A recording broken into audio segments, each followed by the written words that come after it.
When I was asked to do an introduction for Grandmaster Roman Edwards' Calculation in the Middle Game video series, I realized I had a problem. And you know why? Because I do not know how I calculate. The working of the human mind is quite mysterious, especially the chess master's mind. Even Alfred Binet, the inventor of the IQ test, was fascinated by chess players, especially when they played blindfold. Did they see, quote unquote, the pieces in their minds? Did they memorize everything? How did it work? I don't know, and I'm afraid that I cannot help you. Like most of chess and life, there is no special secret. There is no perfect formula that works for everyone. What I do know is that you get better at it with practice, and more practice, and even more practice. Just like your muscles get stronger when you lift weights, do push-ups, your chess skills get stronger and stronger the more you use them, the harder you try. And GM Edwards' lessons will put you right into the mental gym. But before you go, a couple of examples of calculation from my own games.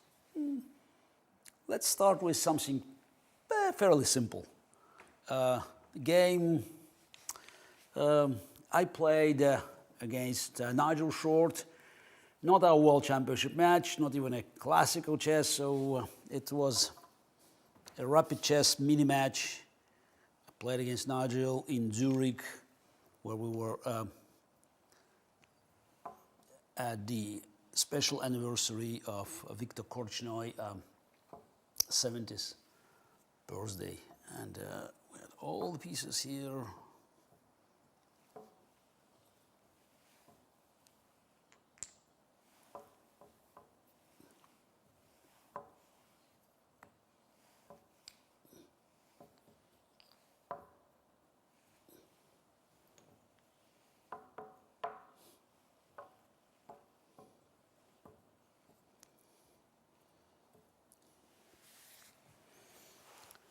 So as you could see, the position, White's position, looks very promising because we have the pieces, attacking on the king side. But Black created, at first sight, a strong fortress that is very hard to penetrate. You have two knights, the bishops, so all the pawn structure is intact. And they're already thinking about winning this isolated pawn on b5. But I could sense that this defense was quite illusionary because there is a weakness. And if you look at the Black's position, you discover that the weakness is here on g7. But how to attack it? So you need to bring your queen there and just to organize an attack, combine attack with a knight. So the first move is very natural. I said natural, you have to calculate, but it seems a logical continuation of the plan. So bishop attacks the pawn, it's a sacrifice, but then I go queen d2, and it seems that now Black is totally defenseless because my queen appears on h6, and all the defensive construction proves to be useless. So f5, but then I take en passant, bishop d8, queen takes h6, rook a7, and then knight goes on g5, and there's no defense. So queen d5, f7, rook f7, knight f7, and Nigel resigned because after king f7, queen g7 is a checkmate. So it's fairly simple calculation, but it brings together a few themes that we are trying to present as a concert. It's calculation, pattern recognition, and it's also a checkmate. Often that's the end of the combination. This is what can crown your efforts. And now let's have a look at another game that I played 40 years ago, and the game that included so many of these motifs. Sacrifice, patterns, and many checkmates, something I'm sure you will enjoy. It was a game against Brazilian Grandmaster Suni Neto. It was played in Austria, in Graz at the Students' Olympiad. As you can see, in this position, the material balance is broken. So we have two rooks versus queen, and black pieces are just in the attack. But if white can stabilize the position and just activate the queen, then it's they could have so a decent game, because this pawn is weak and potentially again queen could create problems. But it's black's move, and they start decisive attack, full of sacrifices. So first is a check. It's not a theme, by the way. It's a pin. So knight is not in any danger. You cannot take it because the pawn is pinned, and white king has two moves, on f1 and h1. So in the game it was king f1, but I can show you what would happened if black king went on h1. Then bishop takes e3, and if you take with a queen, then rook d1, it's checkmate. And if white takes with this pawn, then rook takes g2, another sacrifice. Checkmate is a threat. Knight takes g2, and now rook g3. This is something that you may call the triumph of spirit over material. You have just rook and knight. You have extra queen for white, but they cannot defend against the mate. Rook takes h3 mate, because if knight goes on f4 protecting the pawn, then rook g1 mate.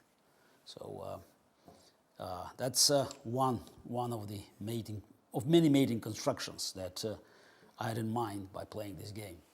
So after king f1, still bishop takes e3. Still, we sacrifices bishop. Now after queen takes, then still rook d1, rook e1.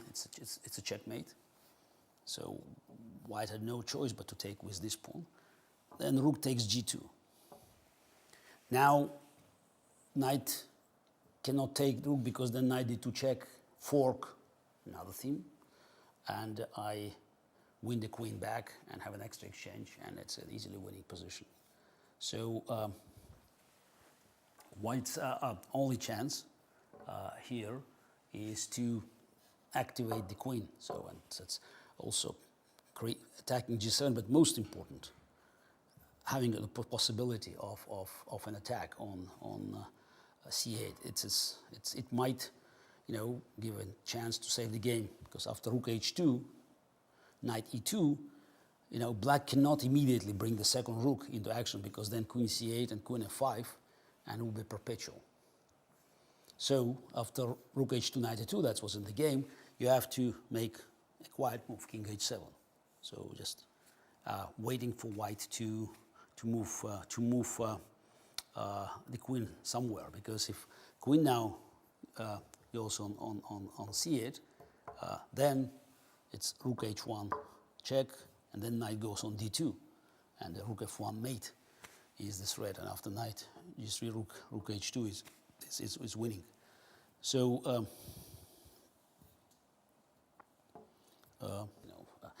but the more entertaining line will be queen b4 and attacking the pawn, and then after f5, white can try to keep this pawn under attack,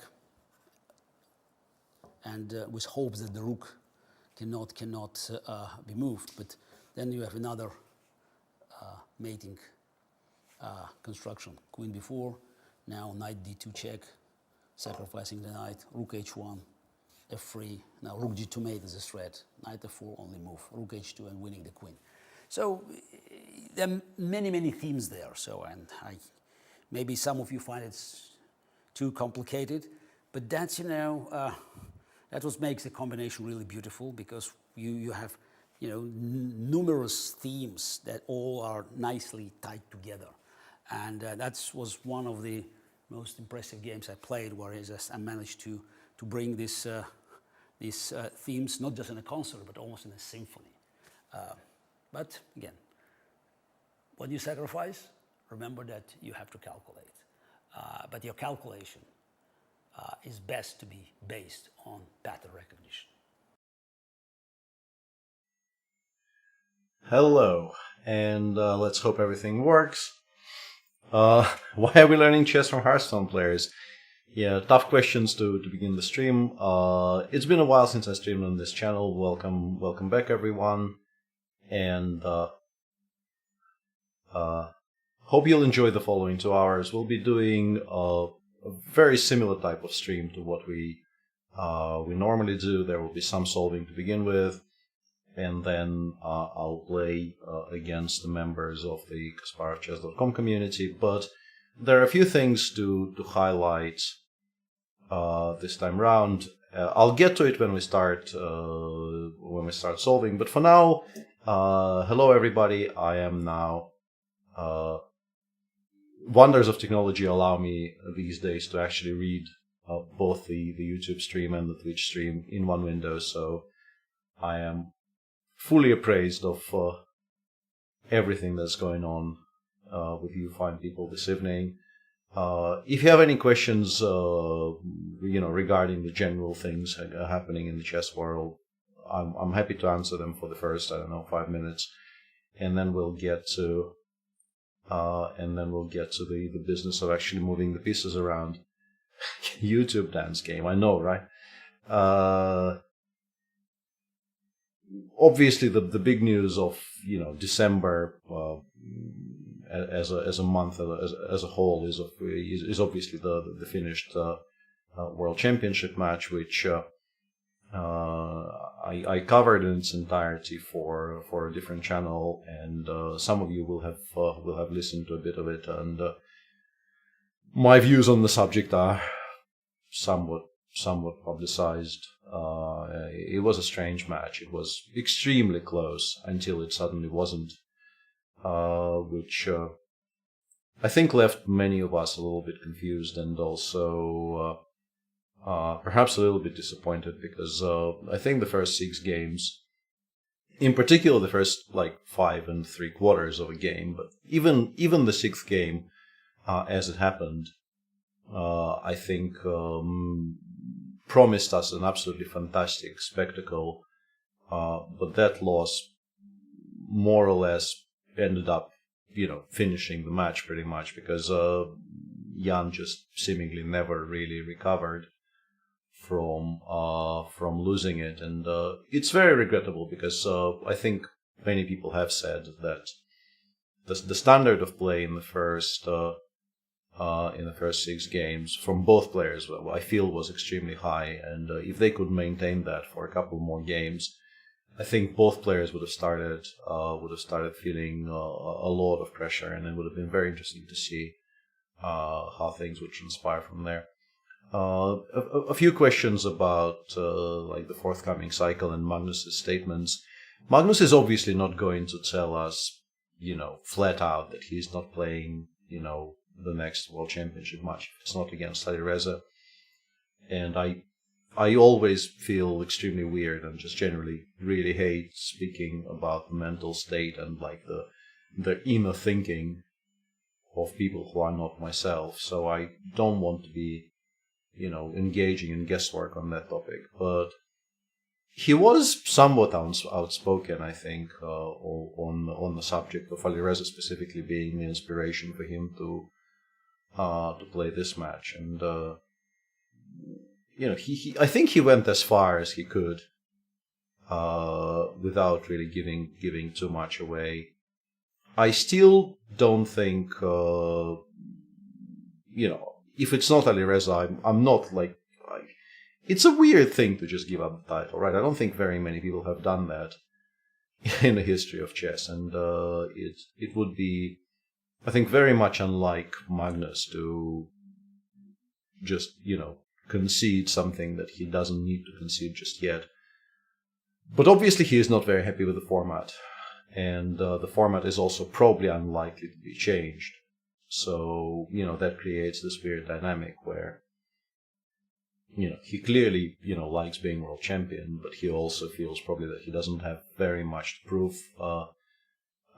yet in that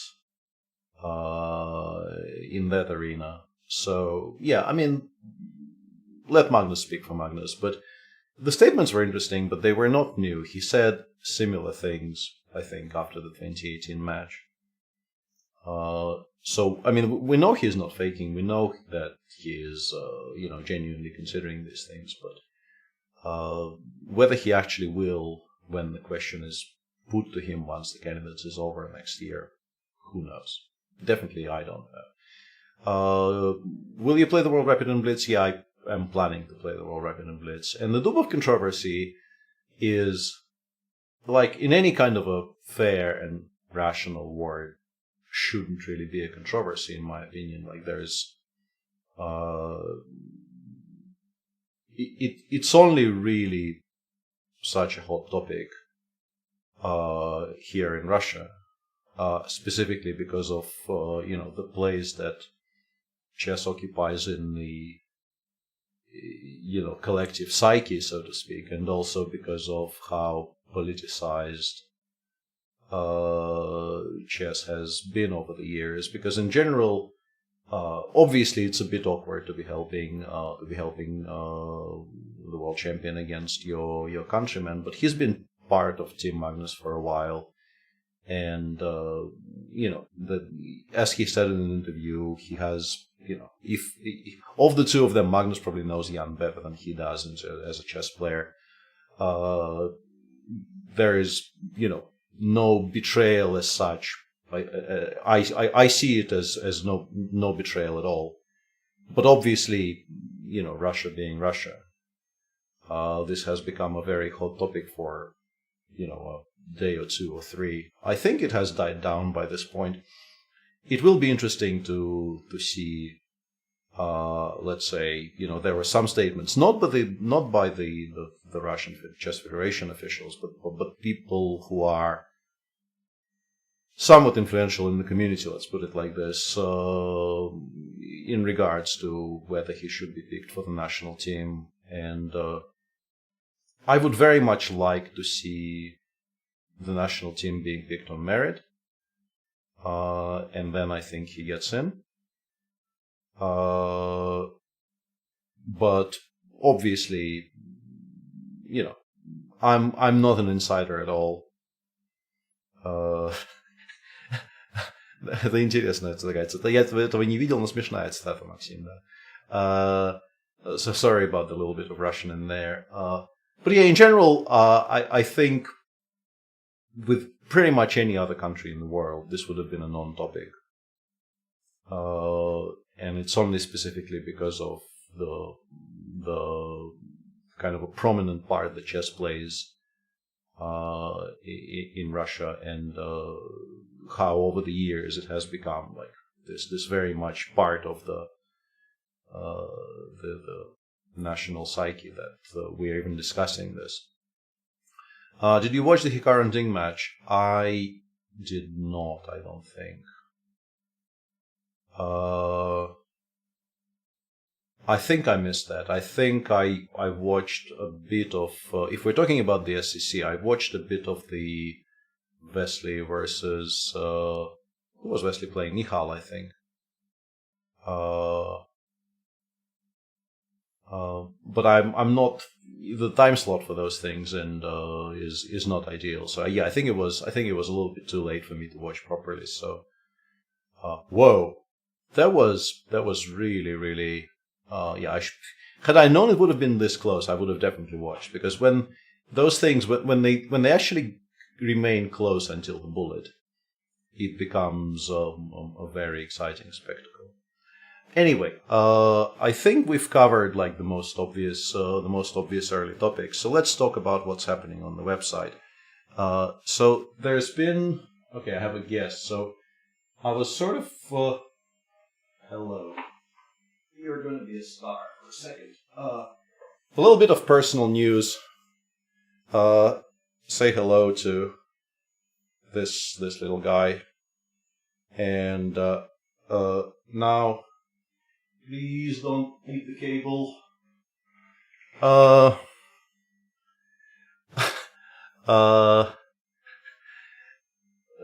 Yeah, the issue with it, like we're extremely happy, but also my LAN cable is on the floor. So if he at some point decides to eat the cable, we might have a very early end to the stream.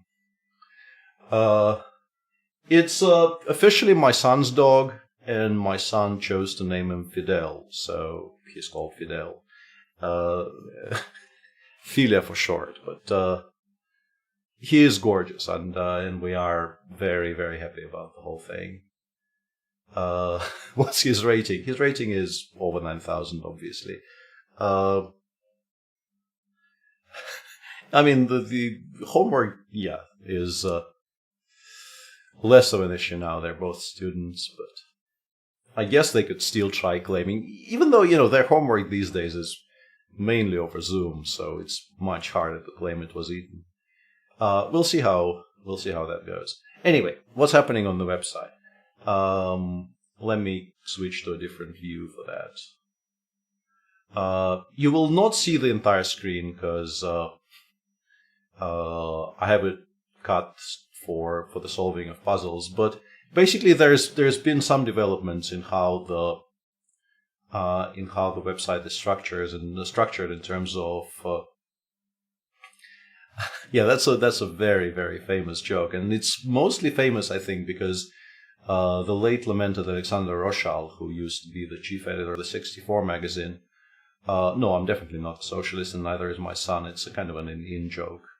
It's not really any kind of an indication of our political preferences. It's a weird sense of humor is weird, but yeah. Back to the things on Kasparov chess. I knew I shouldn't have answered the question about the dog's name. So it used to be that the lessons were just lessons, but they are now being grouped into what is called on the website programs, and I will show you an example. I will show you an example of one program today, and we will solve things from that program. So you still go to, you don't see it on your screen, but up top on kasparovchess.com, you can still click on Learn, which gives you this. But now, apart from the lesson library, as you can see, this is what used to be just the lessons. You now have programs, and in the programs you can choose the teacher, and we will be solving today. Oops, scrolling is suboptimal, but I will finally get to where I want to. And if you choose programs by Roman, you get to this huge thing called Advancing Your Strategic Knowledge. And that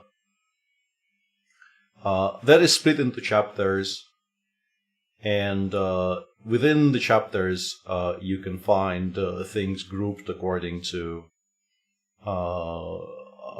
common themes. And we will be solving a little bit from every chapter today, because the whole program is 29 puzzles in total, and I don't think we will have enough time to solve all 29 and then still have any time left for the Blunder portion. So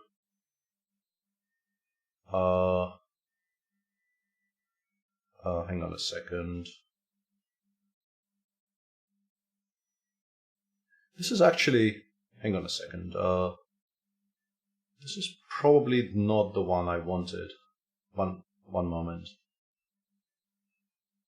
Yeah, this is the one we want. Apologies. I wanted to for today. I wanted the advancing your calculations in the middle game. Once again, apologies for how it looks on your screen, because as I mentioned, it's cut for this view and not for showing the entire thing. This is these are advanced level puzzles for mainly calculations, but they're grouped into different themes. And the first one is unexpected blows, and let's take a look at some of those. The good thing about the way this now works on the website, once again, it's not visible for you, but the puzzles and the lessons are visible, so you know which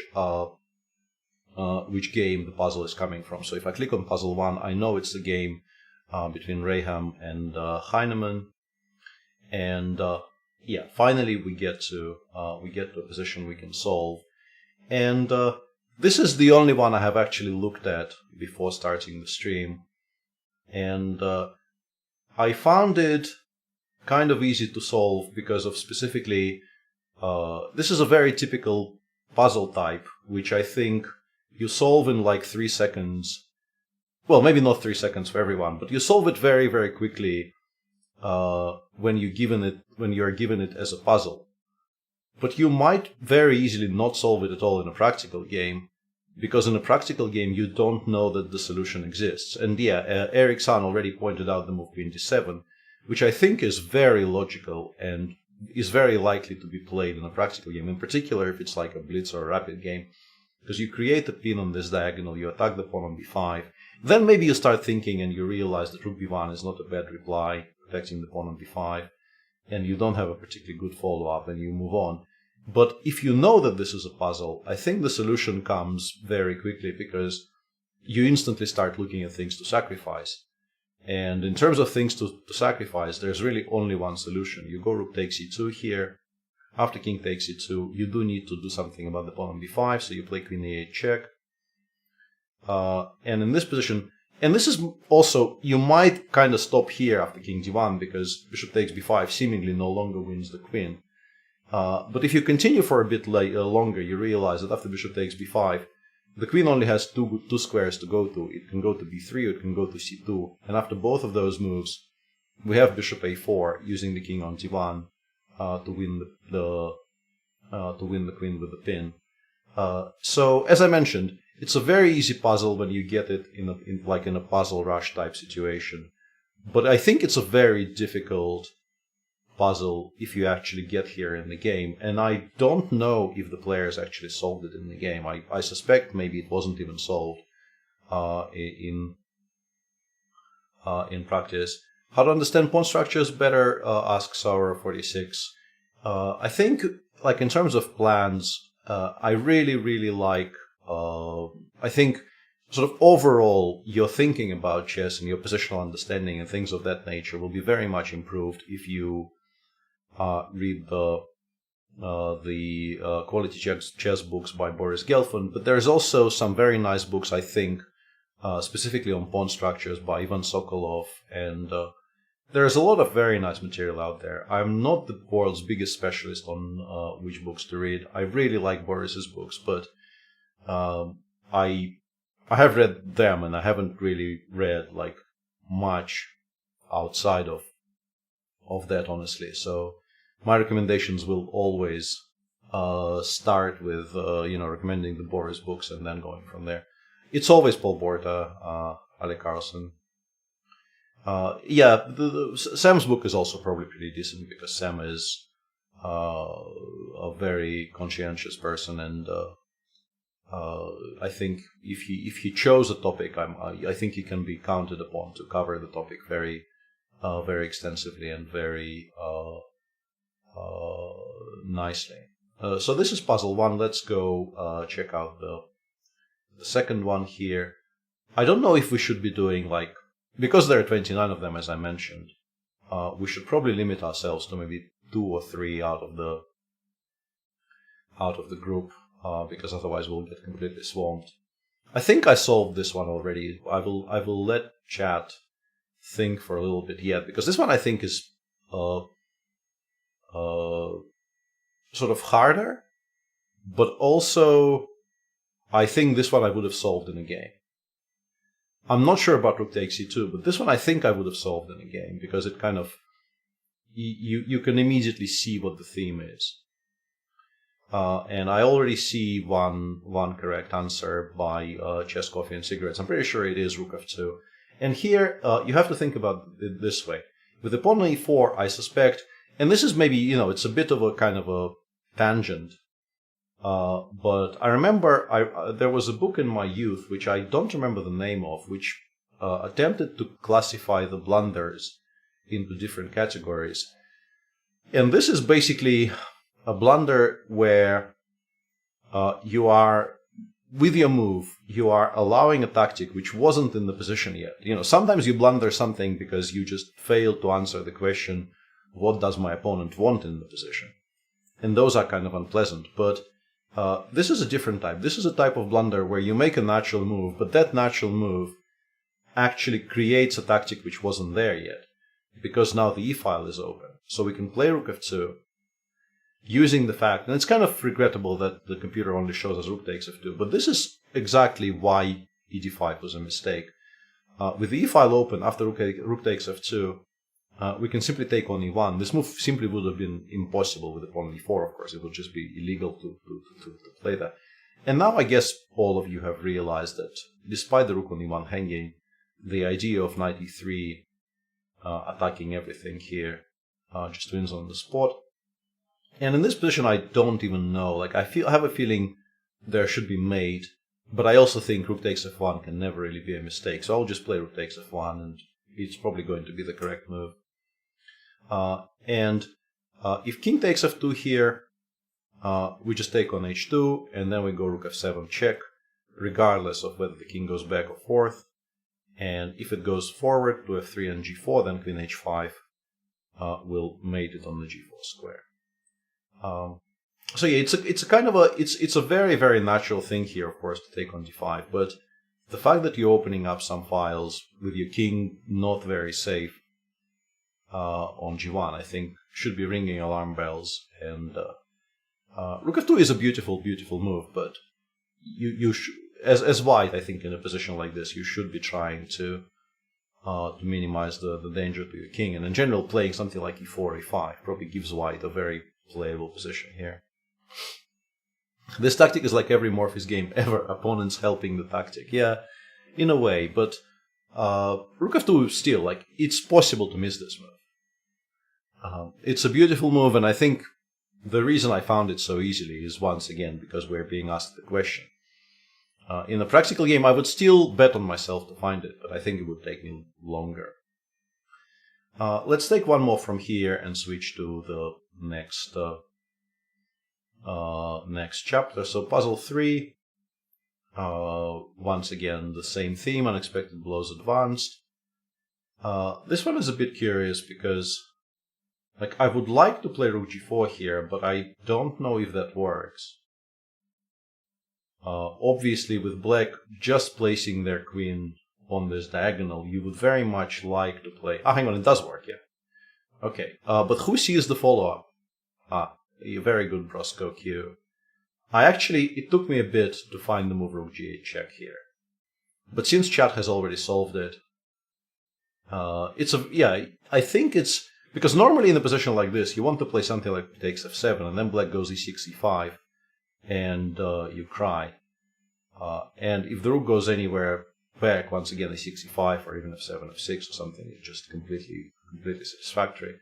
But because of how the black pieces are, or even Rook G1 looks like a very, very nice move, creating a threat of double mate on G8.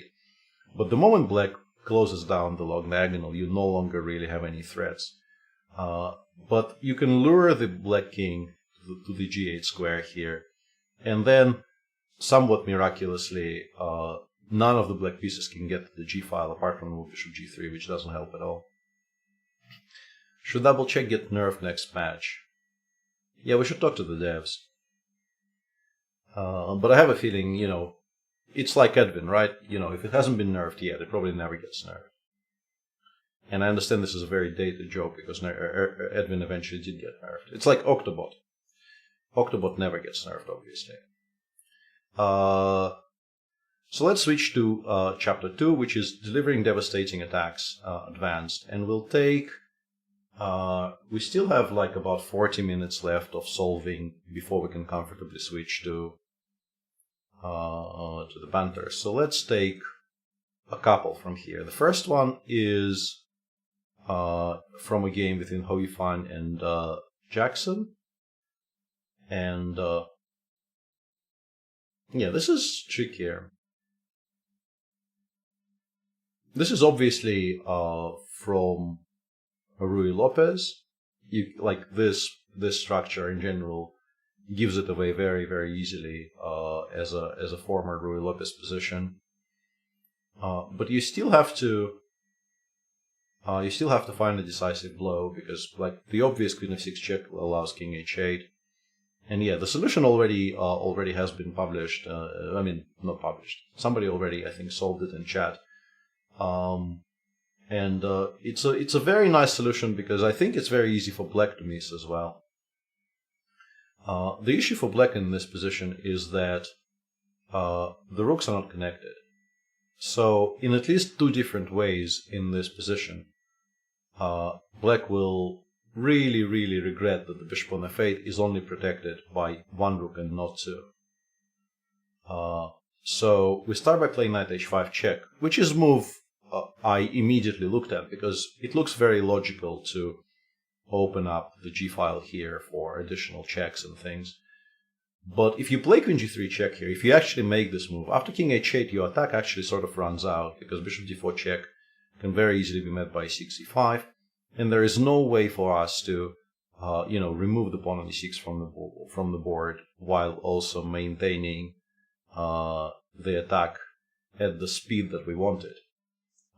But there is this move bishop h6 check here, which I actually didn't see until I saw it in chat, which ends the game on the spot. And this is what I was talking about. If Black plays King g8 here, we just go Queen f8, Rook f8, Rook f8, which is mate. And if Black takes on h6, as the machine suggests, this is mate in one. And the same problem for Black is visible if you play King h8 here. We once again go Queen f8, Rook f8, Rook f8. And none of those things would have worked if the Black bishop was already, let's say, on the a6 square. And both rooks were protecting the bishop on f8. Next one is from the game between Maxim Vachilegraf and David. I'm guessing it's Alberto David, even though I'm not 100% sure. And here, okay, what is your first impression about this position, chat? Why not David Navarro? Because you normally get the last name. Like when the game is published in this way, it's pretty much always the last name of the player playing white and the last name of the player playing black. And Alberto David is a very strong player. I've known him for ages and ages. But I have a feeling, it might be a different David, but I'm pretty sure it is him. Queen g7 check is the most obvious thing to look at here, but yeah, once again, I'm missing something quite simple. The issue, you kind of like starting with rook takes h4 here, but the issue with that is that Black can play something like knight b6 or maybe knight b8, including the rook in the defense along the 7th rank. And then our tactic will no longer really be as potent. So my question is, have you figured out how to win this position? Because this actually took me longer than it should have, considering it's basically mate in two. Yeah, for some reason I was calculating rook h4, rook h8, rook d8 and all that. But it's very simple. We just go g8 queen. Or honestly, we could have gone g8 bishop here just for BM. Yeah, we could. It wouldn't have been a mistake just to promote the bishop there. But we can do. Yeah, I think I slightly broke the replayer by trying to queen to a different piece. But in this position, we just go rook takes h4 mate.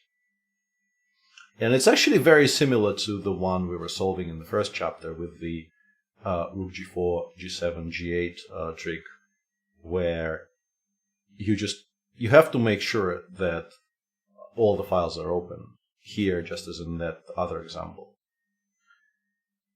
So well done, Well done to you guys for solving it. And the third puzzle in this set is from a game between Eldash Safarli and Muradli. And says something went wrong. No, nothing went wrong. Why are you lying to us?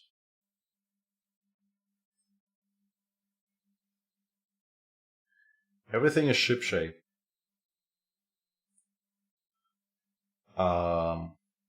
So this is the position, and it looks like everything is sort of fine for black, but I have a feeling I know what the solution is, and it's very, very beautiful. I really like this puzzle. This puzzle I actually want to let you think for a bit, because I think you will be extremely happy if you find the solution, assuming the solution is what I think it is, which is not 100%. But I think I know what the solution is. There's just one question about the move I want to make here, which once we make it, I think I will be very curious if the engine actually checks what my solution is there, or if it does something else. Knight A8 is a move you kind of immediately check when you're a puzzle solver, because it's a very funny, stupid-looking move, and you are sort of conditioned to find funny, stupid-looking moves in puzzles, because that's how your brain... If you solve enough puzzles, I think your brain just starts telling you that the first move in any kind of a puzzle has to be weird and shouldn't really make any sense. But I think in this particular case, there is a better option. Although, having said all that, I have a feeling chat is once again correct, but maybe not. So you guys are saying b5, c5, knight a8, king d8, and rook d1 in that final position doesn't work because black actually has more attacks on the d1 square, and that is actually why I was about to suggest a different move. And the reason I like it so much is that, it's very aesthetically pleasing to make a move like that in the game when you are trying seemingly to, launch a direct mating attack on the queen side, and then the move you win with looks like the one I want to make. And yeah, two people. I think I've given enough hints. I'm pretty sure it is actually king g2, because we want to play rook d1. We want to drive the queen away from the protection of the pawn on c6. And until the rooks are connected, you can't do that, and you obviously cannot play king e2 because of king d2 check. So I really like king g2 here. And yeah, this is my problem. I was really worried that the machine will not ask me the question. My big question, and the reason, in the game, I would spend about 3 seconds calculating a takes b6, and then I would switch entirely to calculating the move bishop h6 in this position. Because I'm pretty sure nothing else makes any sense at all for black. You have to play bishop h6 here. And after rook to h d1, black wants to take on c1, rook d6, rook d6. And that position probably is bad for black, but it's still a much better try than ab6, because after ab6, rook d1, there's really nothing to discuss at all, because black just loses the queen. The queen cannot go anywhere where it would allow white to take on c6 with check. So it's a bit of a pity we cannot analyze here, because I think I figured out why bishop h6 loses. So bear with me for a second, I'll have to draw you some arrows. Bishop h6, we go rook h d1. Black takes this rook. We take the queen. I still haven't solved king takes e6 exactly. But if rook takes d6, and now I will clear out the arrows, and the position we're discussing is there's a bishop on c1. This is now a rook. The queen is gone, this rook is gone, it's now on d6. And our knight on b6 is still hanging, but I think in that position we win by playing queen takes f6, attacking the rook on h8, and also very importantly creating a very strong threat of queen e7 check, picking up the rook on d6. But as I mentioned, I think bishop h6 is a much, much more difficult try compared to ab6. ab6 is just kind of not good, as far as I can tell. So let's switch to the next chapter in the program, which is called Spotting the Stunning Win. And yeah, there's plenty of puzzles here. So let's take, I think I know the first one, and the first one is very, very beautiful. It's from a game between Jan Nepomniachtchi and Sanan Sugirov from, I think, I haven't seen the diagram yet, but I'm pretty sure it will be from the Russian clubs. Maybe 3 years ago? Not exactly sure. Yeah, this is the game, and this is if you haven't seen this before, you will really, really enjoy this. Sure, I don't see why I shouldn't. So hi Sun4, nice to meet you.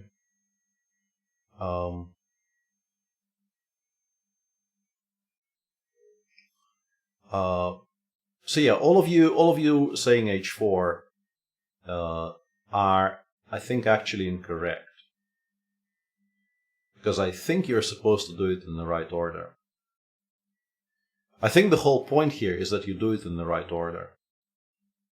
Can a grandmaster beat Stockfish 8? Probably not. No, I don't think you beat any engine these days, no matter how highly rated you are yourself. Even though I can't figure out why this will be less precise, but I'm pretty sure you're supposed to start with bishop takes h7. So we take on h7, and after king takes h7, seems like this tactic doesn't work at all. Hey, I'm really missing my raid alert here. Hey Dodgy and the Dodgers, welcome everyone. And I'm sure you've seen this position, but if you haven't seen this position, it's actually one of the, I mean, it's somewhat diminished by the fact that Jan obviously had it all prepared at home, but even as home prep, it is such a beautiful, beautiful little tactic. And normally, if you take on h7 in situations like this, you want to take on g5 and then to take on g4. But here black will just take on g5 themselves and it doesn't work at all. But you play h4. And the point is, basically no matter where the bishop goes, apart from d2 of course, if it goes to d2, it's a check, so we can no longer play knight g5 check. But if bishop goes to f6, h6 even, to all of those moves, our reply is knight g5 check. And if black takes with the bishop, we will be taking with the h pawn with the discovered check, and then we'll be picking up the bishop on g4. And if in case of, let's say, bishop h6, knight g5 check, black takes with the queen, we take the queen, black takes on d1, we take with the rook. And if you imagine that position, a lot of pieces got traded off, but there is a bishop on h6, our pawn is on g5, and next move we will be taking on h6, creating a really, really weakened pawn structure on the king side. And those endgames genuinely are, you know, almost lost for black. Maybe not lost immediately, but if we start with h3, what if he takes on f3? I think we can actually discuss this for a second. If we start with h4, bishop takes f3, I think we can still take on h7 then, right? It might still work, but it's probably a little bit less precise for some reason, because I'm pretty sure there is a reason why you have to start with bishop takes h7. But yeah, it's a very famous example, and if just king h8, we can take on f3, and like if you imagine, we played h4, they took, we took, they played king h8, we took on f3. I don't think it's a particularly happy position for black, because we're a pawn up, we haven't really sacrificed any material, and black lost the pawn on h7 and has a king on h8 now, so it's kind of really annoying. And h4, bishop h6, we just go bishop takes h7 anyway, just coffee, cigarettes, and Shirov. It sort of transposes into the game. So let's solve the puzzle. I think I actually would have taken with the king here. I don't know if it's the best move in the position, but I kind of like taking with the king here, okay. Okay. Annoying. But okay. I give up. Why do you ask me to play precisely? It doesn't matter. I mean, it kind of actually does matter. Yeah, and it's always useful to continue showing precision, even if it seems like your combination has already worked. This is a lot cleaner than what I was doing, because obviously doubling our pawns on f3 here is very much inferior to this very clean position with a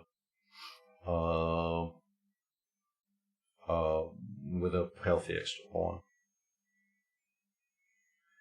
That was a long time ago as Destructor. I don't think I can tell you very much that would be relevant right now. It was just a very fun time because, the honor of being invited was, I think, maybe even more important than anything else. But Botvinnik was no longer involved. That was like, I caught the last 2 sessions of the Kasparov Chess School. That was like, I think, both times were in 1989. Botvinnik wasn't involved for some time. By that point, he was, very advanced in years and did not really want to bother hanging around with teenage children. And Gary would come like once a session to look at our games or perhaps give a simul. But Gary also wasn't there for the entire session. But we did have very nice coaching. The session I've gone to, I think the premier lecturer there was Mark Dvoretsky, which is of course a fantastic experience for somebody like me who was like 12 at the time and had no access to people who understood the game and knew how to teach the game at the level that Mark did. Anyway, moving on, let's go to punishing bad coordination, which I think is a very, very interesting topic, and there's a number of examples there which I think I may not have seen. The first one is from the game between Nagy and Kovalev.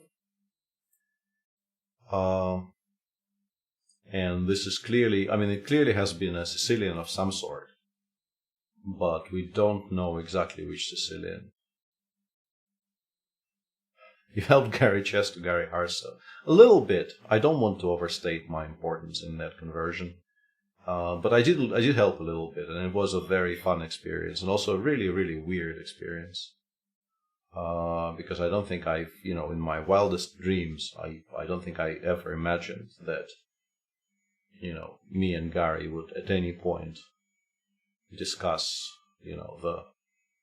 how to build shadow aggro priest properly. So let's talk about this for a second. Somebody already gave an answer, which is, I think, along the right themes, but not exactly correct. Because there's counterplay there that you're missing on card chess. And you do have to pay attention to counterplay in situations like this. So Black is a pawn up here. And they clearly would like to get the queens off the board because the king on f8 is a little bit unsafe. And it's relevant in the middle game, but might become much less relevant or completely irrelevant even if it becomes an endgame. So somebody suggested in chat taking on g3 and then playing g5, which is a very sensible idea because if the rook is forced away from the h6 square, let's say to h8, the bishop on e6 will fall. But the issue with that line is that if we take and play g5, Black does have a chance to play g3, g2, which is very, very annoying for White because obviously you don't want to be allowing gf, and if the rook leaves the f file, bishop takes e6 will no longer win any material because there will be no pin on the f7 pawn, and if the rook goes forward, we start having back rank issues. So Black, for instance, can go bishop takes f5. Doggo came back, so I'm not considering asking him to be the star of the stream once again, but maybe I shouldn't. So allowing g2 is seemingly a very clear mistake, and I think this mistake is very easily corrected by, playing g5 without trading the queens first.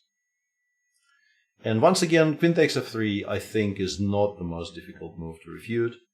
I would be much more interested in the engine playing queen takes f5 here, queen takes g5 here, and then meeting either bishop takes e6 or even rook takes e6 with some version of the move rook h6 f6. I think I know how we win in those positions, but I think that would have been a more difficult question to answer. After queen takes f3, we just take on f3, and then we take on e6. Actually, maybe we even take with the rook.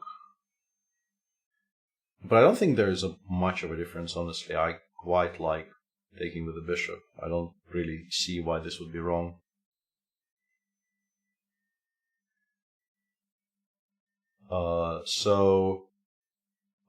The tricky bit here is, I think the trickiest bit in the solving of this puzzle is to figure out why we should not be taking on g3. And the reason here is that improving the pawn on h4, bringing it closer to the promotion square, putting it on g3, doesn't really help us very much, and does help black quite a bit, actually, by allowing g3, g2 counterplay. The next one is, I think I've seen this position. This is from the game between Sumets and Naidij. And this one you guys should solve quite comfortably.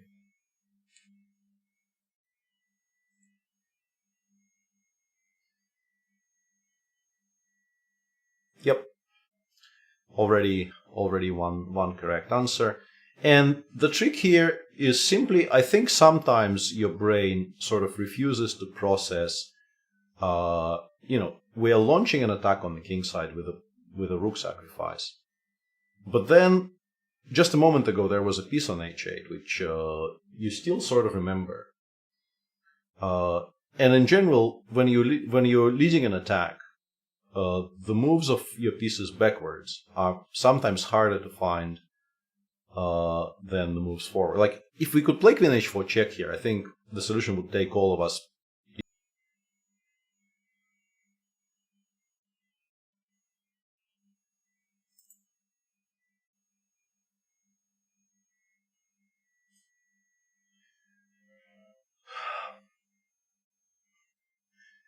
I think we're back, hopefully.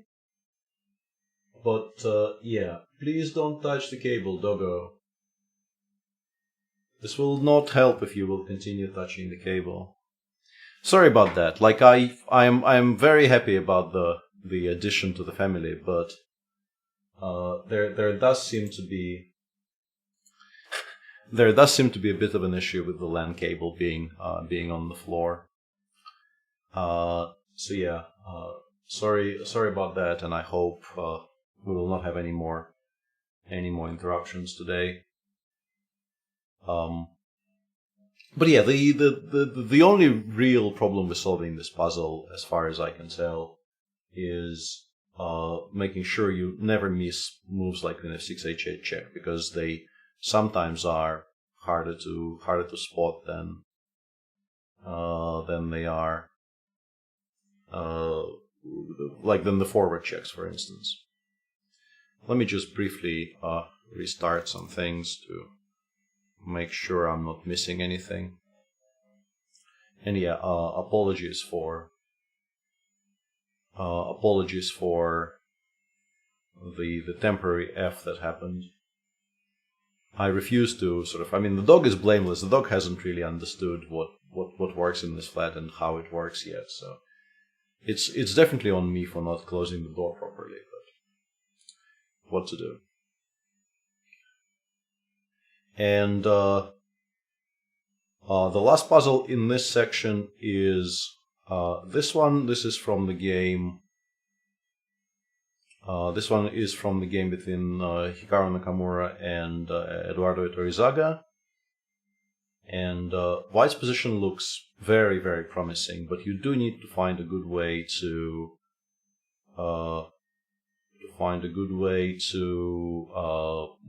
collect on our clear positional advantage. So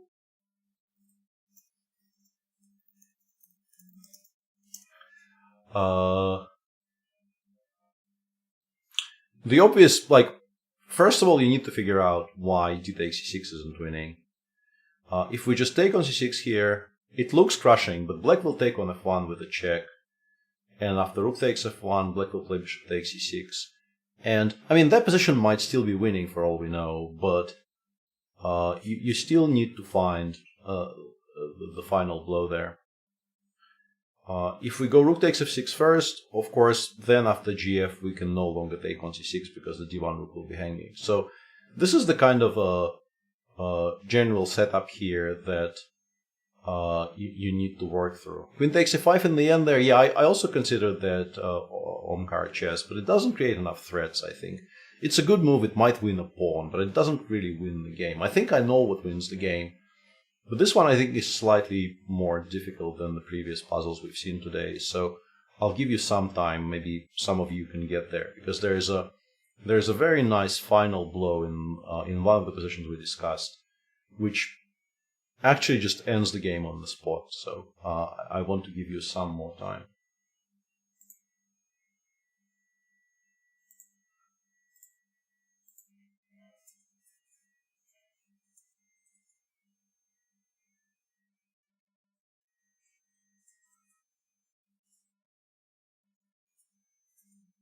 Bishop f5, it attacks the queen, but I don't think it does enough. I see more than one. I see more than one person asking about bishop f5, but I assume you mean after dc, rook f1, bishop c6. But then bishop f5, the queen will just go somewhere. Like e7 is the most obvious square. King g2, there is no check from rank 2, but yeah, it's a bit slow, right? Your initial instinct d takes c6 I think is correct, but you do need to be very precise there. Rook f6 and queen f3. This is actually getting very, very close, and well done, Abraham, for spotting that particular geometrical idea. But bishop f5 on the first move, this I haven't considered properly, but once again, it feels like the queen can just go somewhere, maybe e7. Maybe black can even take twice. I mean, I can take on f5, and then if you take with the rook, I can go c takes b5 there.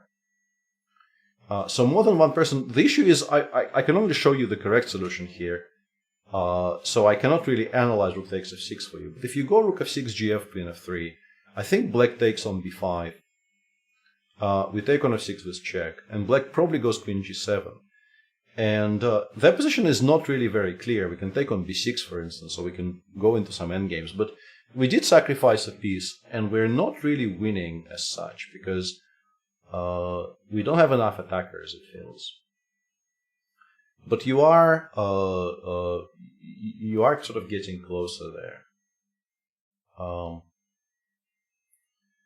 Knight a7, once again, it's a cute move, but I don't think it, like, white probably is better if you play knight a7 here, like cd5, get the knight to c6.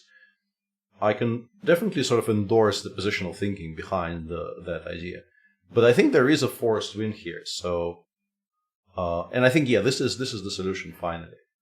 So, as I mentioned, the person who found the queen f3 idea was sort of correct, but you need to fine-tune it. We get here, and you were mentioning queen takes e5. It's a cute idea, but as I mentioned, it just doesn't create enough threats. Whereas this move creates enough threats. And the idea here, of course, is that we attack the bishop on c6, and we have also created the threat of just giving mate on f8.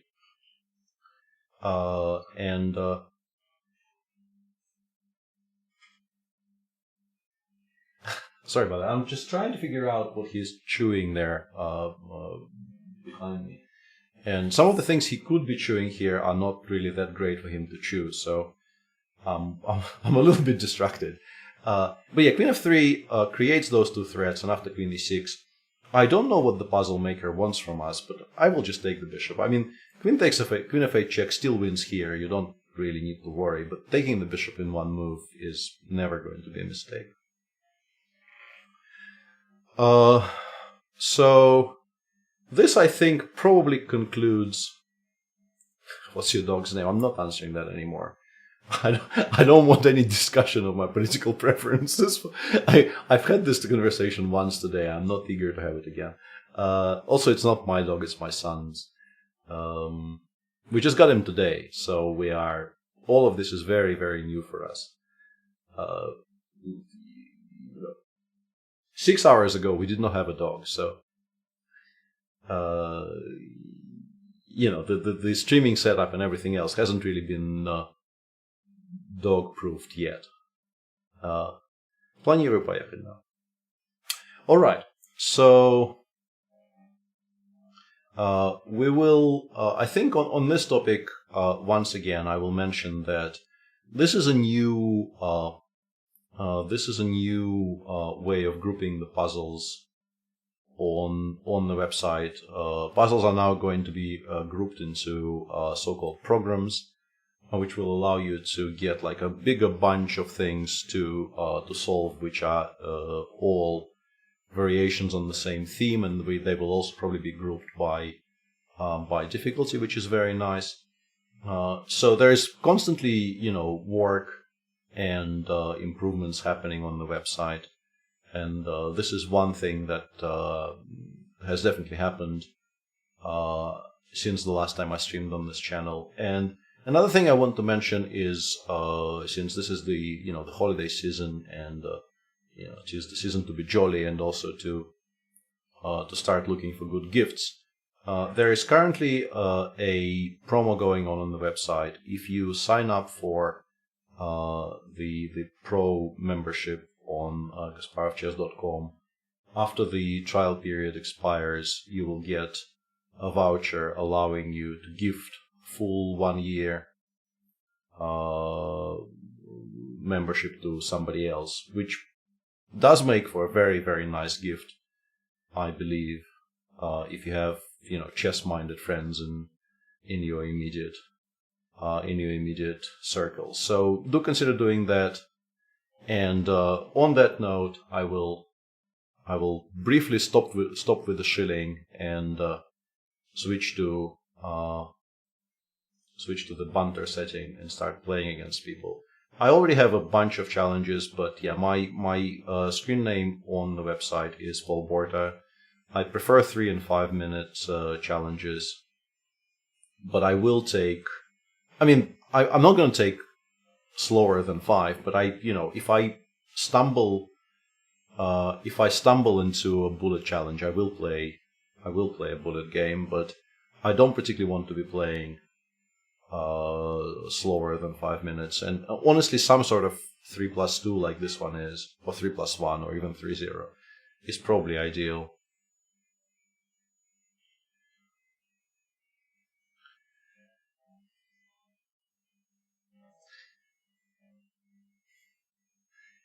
I'm like extremely happy he is here, but he's also currently trying to eat my belt, which I don't think is edible. Don't be eating the belt.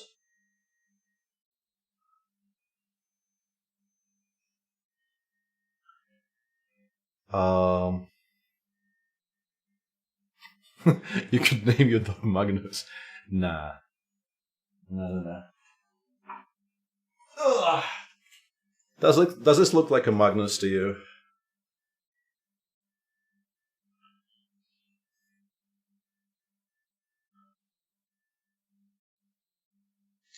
So about this position in the dragon, this used to be, like, Queen e1 is probably not the best theoretical move as the theory stands right now, but it's a playable move, and it used to be very, very popular, like in the mid-90s when I was still studying the dragon, which is why I sort of defaulted to it. Yeah. Look at this guy. Isn't he amazing?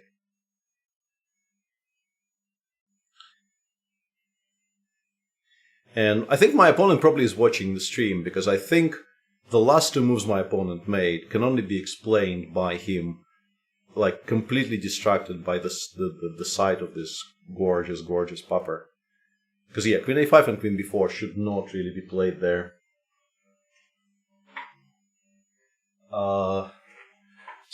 In particular, Queen b4 is a bit of a mistake, because look at my dog. My dog is amazing, yeah. It really is. It's just not my dog, unfortunately. Like, I will get to I will get to spend time with him quite a bit, but it is my son's dog. The dog has the hair of Anton Korobov.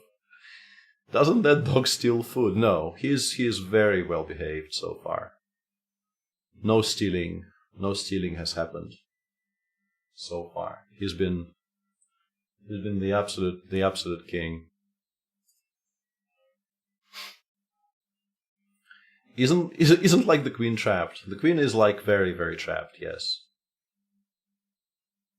Is this dog usually with the cat from the match? The cat lives with my other son and his girlfriend at their rental flat. But we sent him the... I will actually play 3 here, I think. I don't want to... Actually, no. Let's take... because we can go knight takes d5. We sent my other son pictures of the dog. And he has already promised to bring the cat to introduce to the dog. Which is something I very, very much like to see. I think they will be fast friends. Also, if somebody will be the boss in that relationship, I'm pretty sure it will be the cat. The cat is older than he is and sort of more in charge. Always the cat. Yeah, I'm pretty sure it always is the cat, yeah. Even though, eventually he will be like 10 times her size. Because this is the big poodle. It's the... I don't know what it's called in English, but like the king poodle. He will be huge when he grows up. He will be like properly big.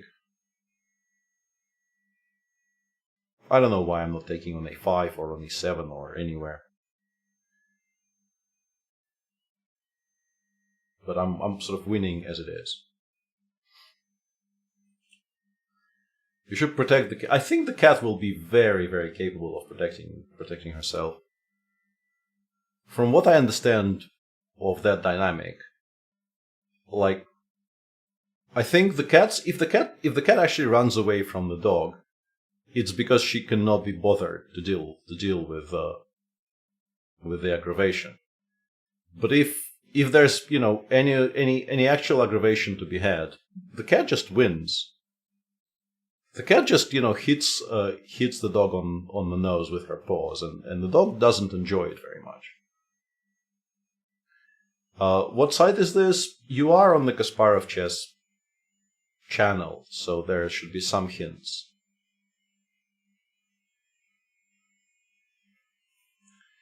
Let's try to give mate here. I don't know exactly how I'm going to be giving mate, but this is a very good starter for a mating attack. I still don't know, like, I will play rook f3, rook g3, but then I still don't know, like, how to follow up from there.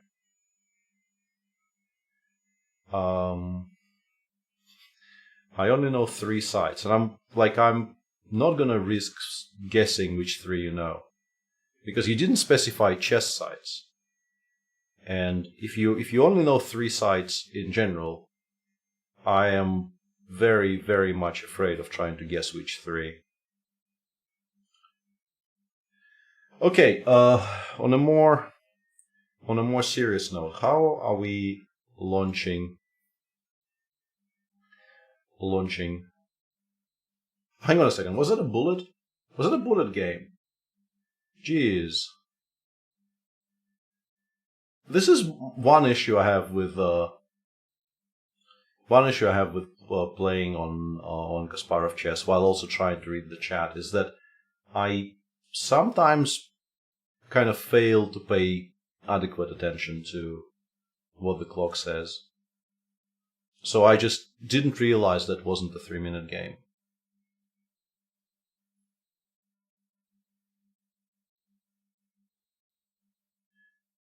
For somebody who is sort of as absent-minded as I am, and also, streaming, like most times when I'm on Kasparov Chess, I will be streaming. So that occasionally is, that's an additional source of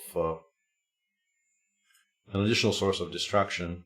Yeah, I would actually like to have like a more pronounced alert when I'm about to lose on time. This looks like it shouldn't work. This looks like e5 should be kind of crushing, so I will go for it. Takes queen a5 though, maybe. Maybe I'm wrong. Maybe black can take and play queen a5 here, because my king is still on c1, so queen takes g5 would be a check. But if my opponent doesn't do that, I think he is in a lot of trouble.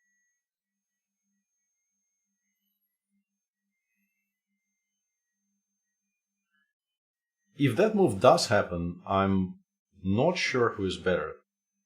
Yeah, knight e8. Yeah, this is why I was so sure that I'm doing really well in this game. Because if you play some kind of a move like knight e8, maybe knight e5 is actually even harsher than what I've done. But e6 doesn't look like it can be a mistake. You know, it can be like I can believe this is an inaccuracy, but a move that is as logical and as consistent with my general game plan as this one is can never really be a bad mistake. This is interesting because knight e6, black can once again go for this queen a5 counterplay with queen takes g5 to follow up. But actually here I don't think it works, because here I have this idea. After queen e1, the best move, like, you have to choose between e6 and e5. Those two are the two main moves, Shirov. And there's also some quirky options, like you can play knight takes d4, and then you have to be prepared to sacrifice queen. Unfortunately, I cannot really show you those lines right now, but basically, there are some quieter options, which are e6 and e5. There is a move rook b8 in particular, which is supposed to be playable, but I don't know how, like what theory thinks about it right this moment. And there is also knight takes d4, e5, knight f5, which I think black generally has to sacrifice a queen there, but there's probably enough compensation for it. Yeah, maybe I should have taken on g7 instead of taking on f8, because black definitely has plenty of compensation here for the exchange I quote-unquote won.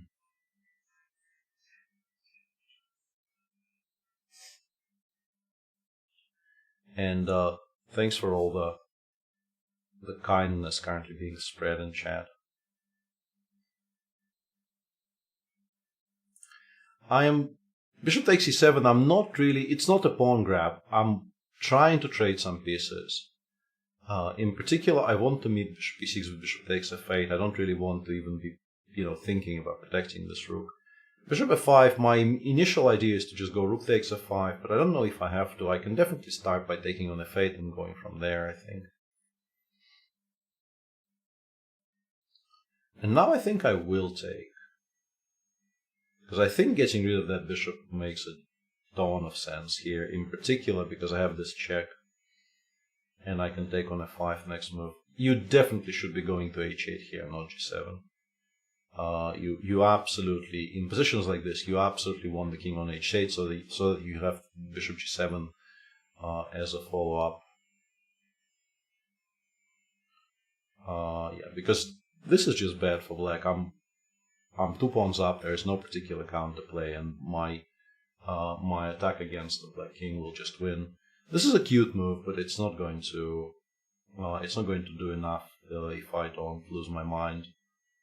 What's the best way here not to lose my mind? I guess it's to move knight d5, probably. Yeah, that probably isn't happening very soon. I have some things I need to get done in January, which will clash at least with the beginning of like.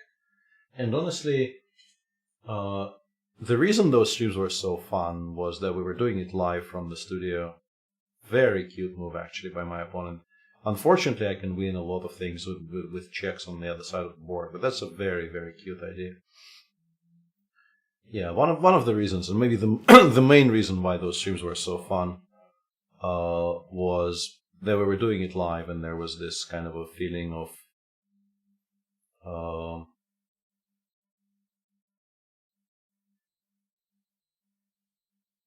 two friends just hanging out and doing the thing, and traveling to Europe these days is a lot trickier than it used to be, obviously. Taking on e3 was probably also winning, but I think less clearly winning than what I played.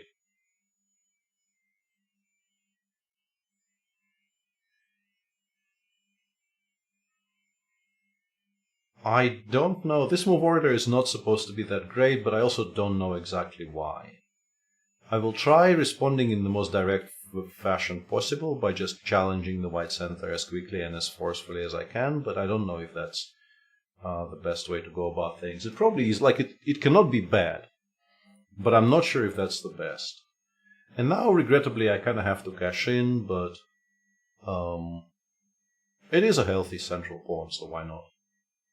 Some of these positions occasionally are not that clear, but I think this particular version should be completely fine for me because white did waste some time on moves that they don't always want to make. In particular, like my opponent actually had to force me to take on c3, meaning that they had to spend the tempo on playing a2, a3. And here I will play e5 because I want to start developing pieces to good squares like this. I realized I will be missing knight c4. Like, I want to play bishop e6, but I don't want to allow knight c5 so comfortably. So it's a bit of an awkward situation for me, but not as awkward as all that. I think maybe bishop f5 is a playable move. Because fe4 I can still take with the knight, and yeah, in this case I will very happily connect my knights like this so that there's never any shenanigans.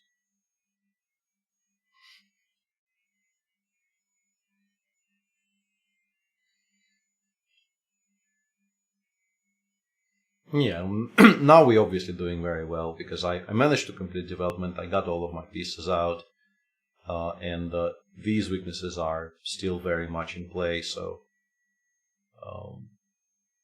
white doesn't even have any structural compensation for the material that was given up.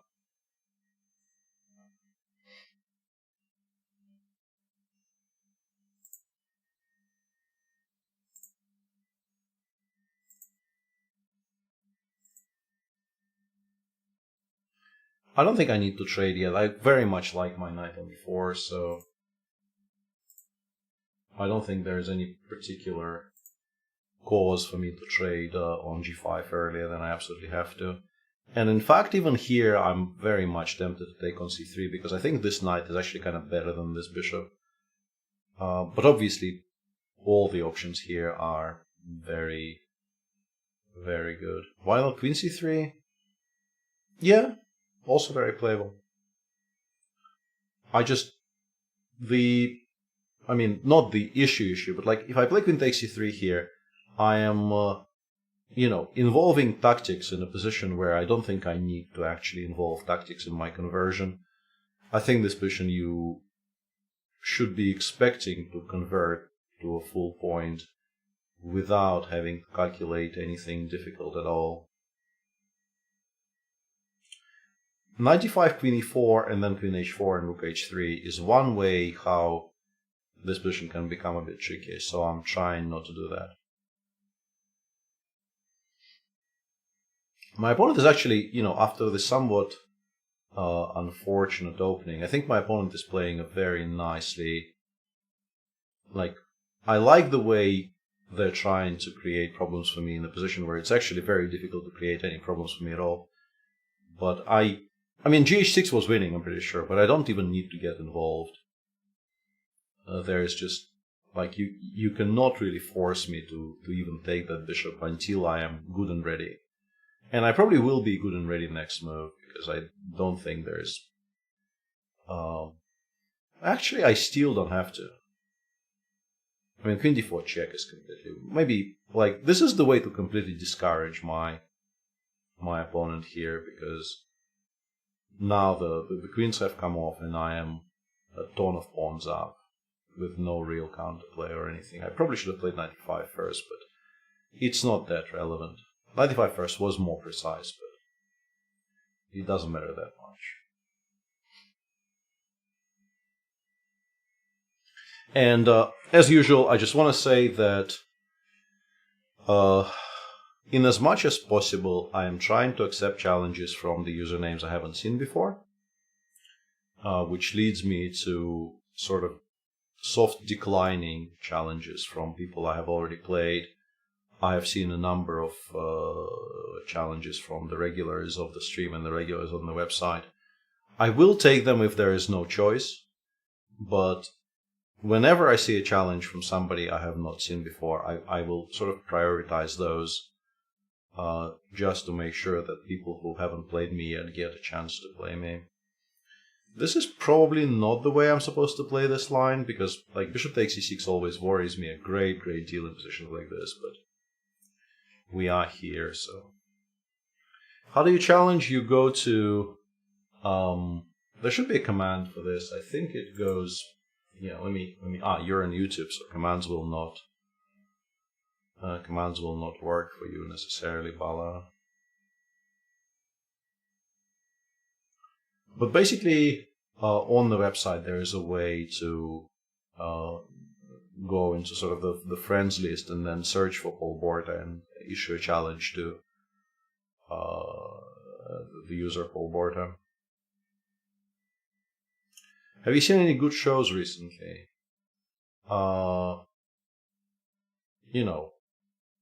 This is actually not great. I should have taken on b3.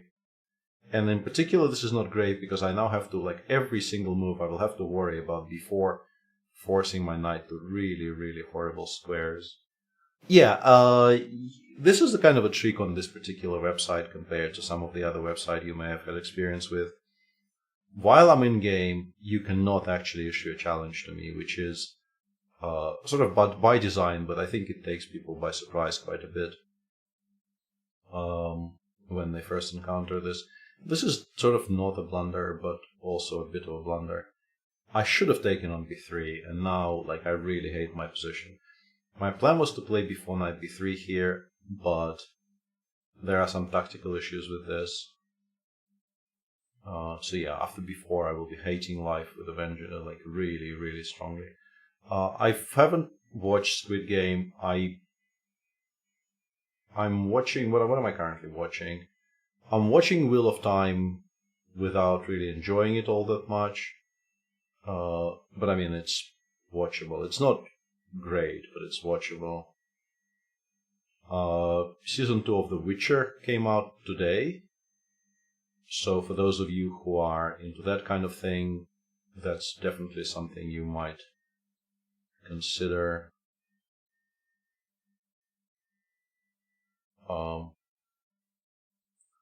And just so that people stop thinking of me as an intellectual of any kind, I will tell you that Hawkeye is surprisingly watchable.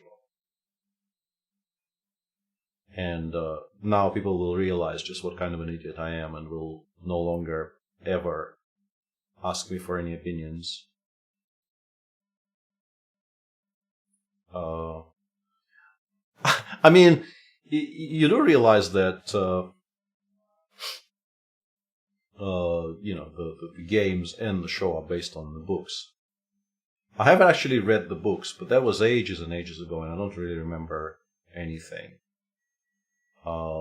much about them. But saying that you can't watch the show without the games feels to me like it's some kind of a, meta humor, because I think you can't really play the games or watch the shows without reading the books, and nobody seems to be mentioning the books. Yeah, the Ashes so far are, for me as an England fan, are not all that much fun. Because, there was one day out of what, 5 so far played, yeah? That wasn't a complete disaster. Out of 6 already, yeah, it's Stumps Day 2 right now. And out of those 6 days, there was one day when Root and Milan were batting, where, as an England fan, you thought, maybe we are in the game here. And then very quickly, I don't want to break up the scene, but I could show you a screenshot from the little group chat that I have, where basically when they got to whatever it was, like 220 for 2 on day 3 of the first test, I messaged my friends on Discord and I said, this looks like I need to wake up and watch, but if I wake up and watch, they will lose the last 8 wickets for like 85 runs, and then the score will be chased in like 5 overs. And then I chose, because every time I watch, it like goes absolutely horribly for England. So I thought, let's not jinx them and let's not watch and let's just sleep. And I woke up and it happened anyway, exactly as I described. Basically, I got it wrong by, I think, 6 runs and 1 over in terms of the speed of the chase. And at this point, I think we lost everybody who was still watching because I've just talked about cricket for like 5 minutes straight, which I assume very few people in this channel want to, hear about or even understand. But somebody mentioned the Ashes, and what would you do? I don't think the World Championship is in any kind of trouble, Zutra. It's just that for Magnus specifically, is not like the format is not what he likes about chess. I think he much prefers sort of more dynamic formats, and sort of probably shorter time controls would be preferable. If it obviously nobody is going to hold the classical World Championship. Like, it's not going to suddenly become a rapid. But I think Magnus is on the record saying that he wouldn't mind a different format. But I don't think the format is bad. It's just that, Magnus has been so dominant and won so many of them already that he feels that the excitement is a little bit diminished.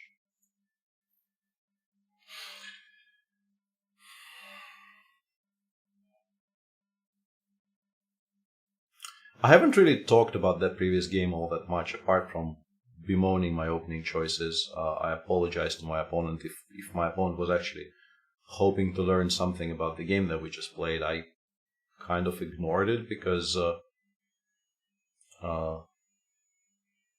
this move is, I don't think, supposed to be played here, and it's probably because of this.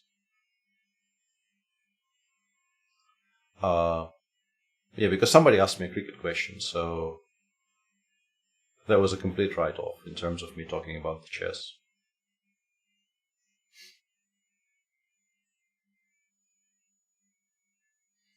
Yeah, I think if Alireza qualifies from the candidates, Magnus definitely will be playing. And if we end up, well, okay, that's a full piece. If we end up with, I don't think the type of rivalry that Karpov and Kasparov had will be repeated, for the very simple reason that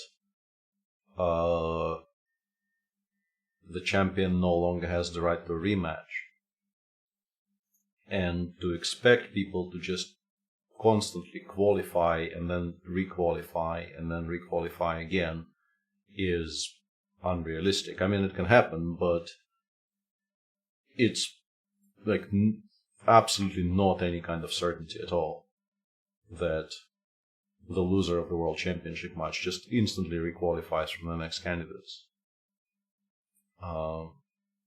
So I think the changes in the format between the 1980s and today kind of preclude us from,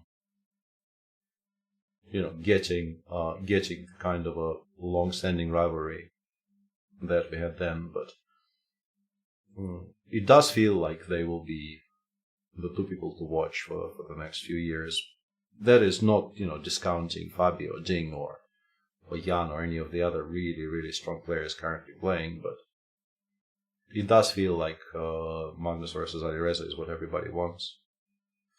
Yeah, you cannot challenge while I'm still playing the previous game. It's you have to get used to how things work on this website, and this is probably the biggest change in terms of user experience from from any of the other sites you may be familiar with, is that challenges just return players busy. If I'm playing a game and they don't, they also expire within 15 seconds, I think, if I don't reply to them immediately. I haven't streamed with Tani for a while, but those are very, very enjoyable, and maybe I can do some more of them. But the schedule, like live chess, returned to a certain degree, and schedule in general became much more difficult to manage at some point. So those streams were kind of put on hold. And yeah, Anand did not get a rematch. Anand actually won the next candidates. So that's very, very different. Thoughts on European Blitz Championship? I don't really have many.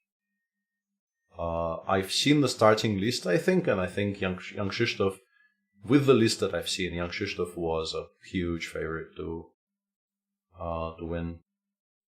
But being a huge favorite to win is no guarantee.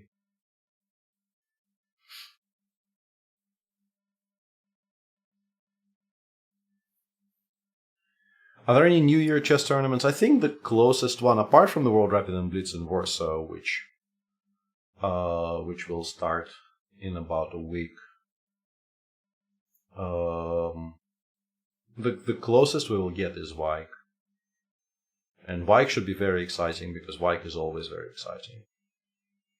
He already won, yeah, okay. Will you be following the Gashimov Memorial? Yeah, absolutely. It's a very strong field, and I'm an absolute addict for live chess. Like, it's sort of constitutionally impossible for me not to follow live chess when there is live chess to be followed.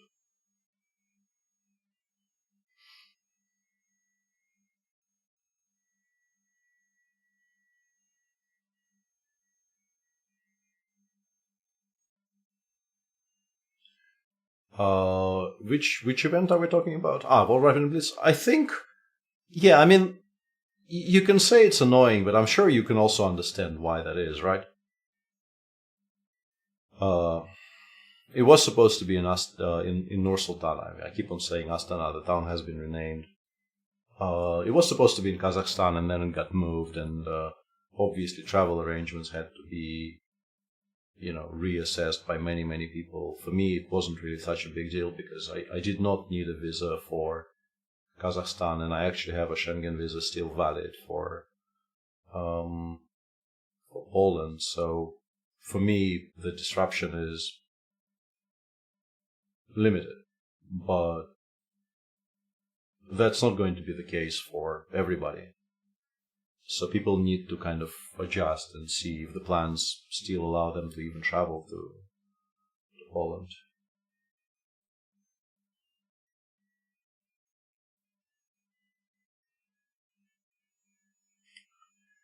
Yeah, I've seen that question, Noah Pinheiro, and I'm not answering it because I think, first of all, I'm not the best person to ask. I don't really coach, which I think is like the first important prerequisite for answering questions like that. And also, for me, the experience of going from 2000 to 2200 is sort of so far in the past.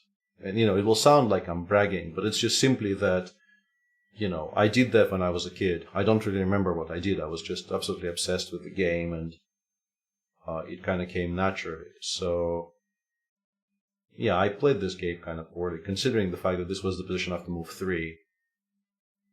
The position after move 13 should not be this. I don't think I'm even better. So I clearly kind of took my eye off the ball here. Very much. When will you commentate with Gusti? I don't know. I would very much love to, and I think Jan wouldn't mind as well, but I am still very much sort of friends with I'm very much friends with Gusti. Like, our personal relationship hasn't changed at all, and I'm on good terms with the people of Chess24. I worked sort of for them and with them for a number of years, but we no longer have any kind of a formal relationship. So it's not clear how and what will happen.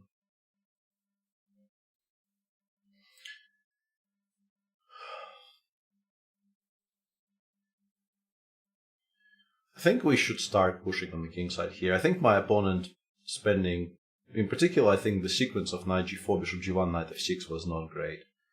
My opponent gave me a lot of time to start developing something on the king side, while, things on the queen side, I understand what he's trying to achieve here, and it's not bad at all, but I think it's a bit slow.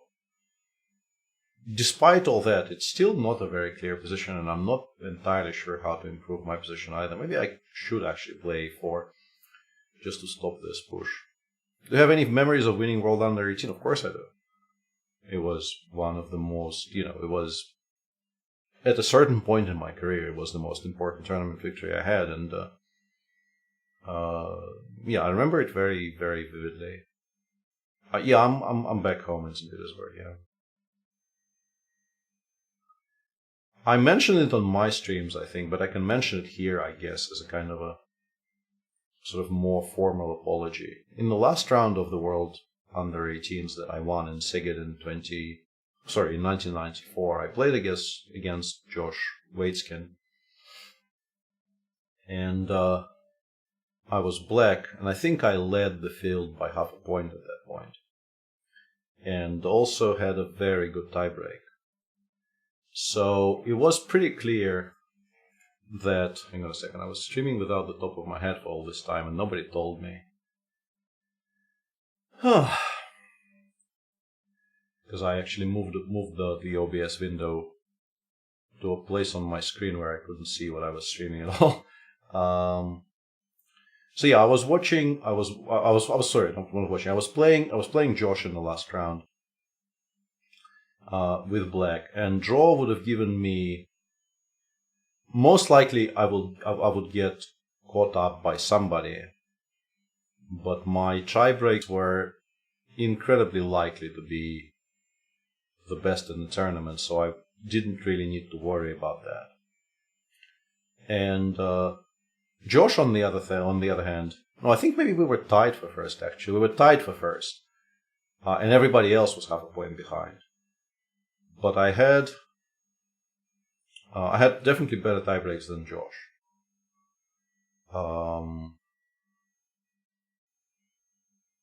And I played the Peerts in those years as my repertoire opening with black. Like, I played a lot of the Peerts. So I played it against Josh again, even though it was sort of a must-draw game, and you probably have better choices in a must-draw game with black than playing the Peerts, but if it's really the only thing that you actually play, you play it anyway. And against the Peerts, he played the kind of a very, very modest system, the knight of 3, c3, bishop d3, castle short kind of a system. And then he took, when I played e7, e5, he took d takes e5 there, which leads to very symmetrical positions, which aren't that much fun in general for either side. And I thought, okay, I don't quite understand what's happening there, but maybe Josh just wants to make a draw which gives him shared first in the World Championship, which will not be first for him, it probably will be second. But the second place is a nice result, and he is also a bit younger than I am, and he was slightly lower rated than I was at the time. So I just offered a draw in like move 9, I think. He went d takes e5, and I think I replied to d takes e5 with a d6 takes e5, and I offered a draw. Which was, something you could do in those years. Currently, of course, like, Sofia rules would absolutely forbid me from doing that. But in those years, you could do that.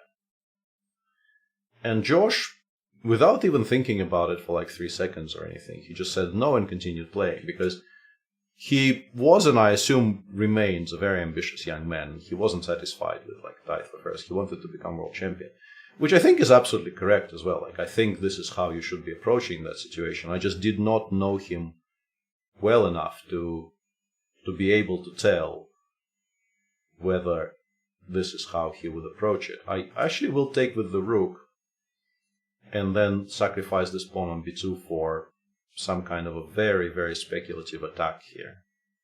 Knight f5 or knight df5 maybe, and then something on the king side. It shouldn't work, but it's a kind of a fun idea and I want to try it. Yeah, he's not young anymore, but maybe he's still ambitious, yeah.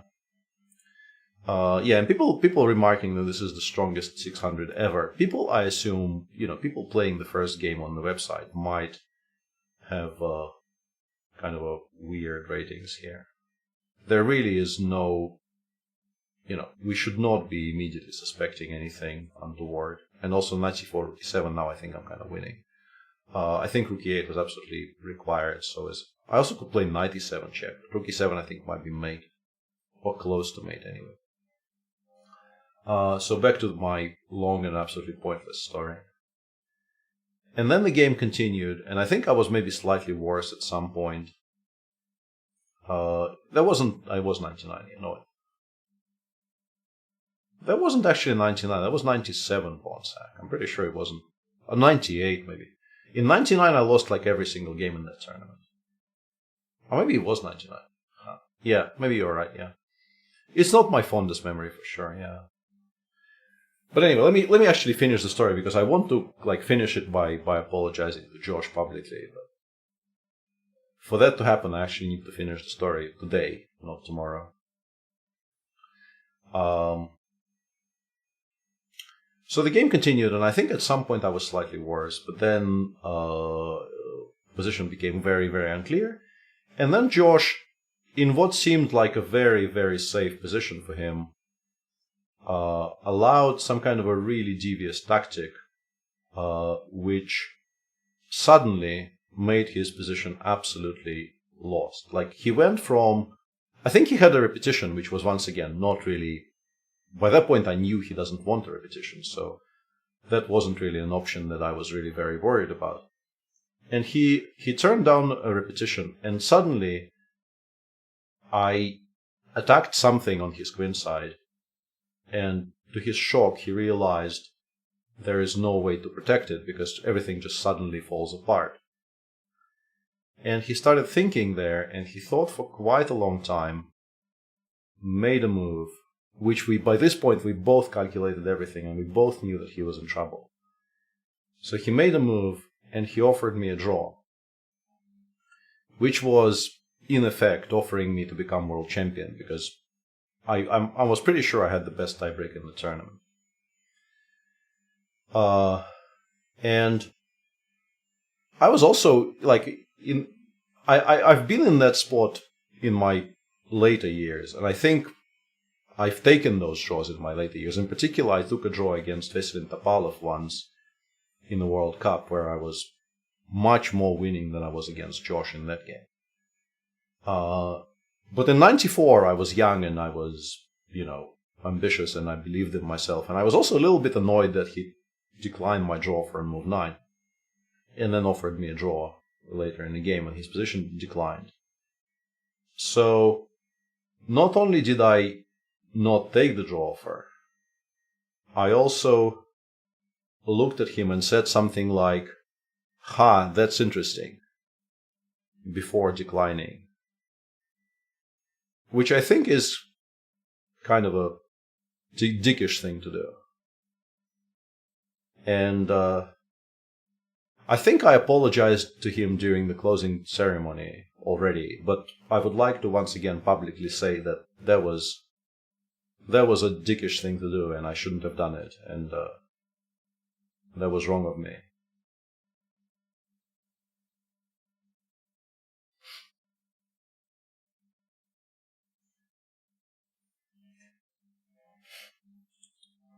We were 17, yeah, I think, Lida.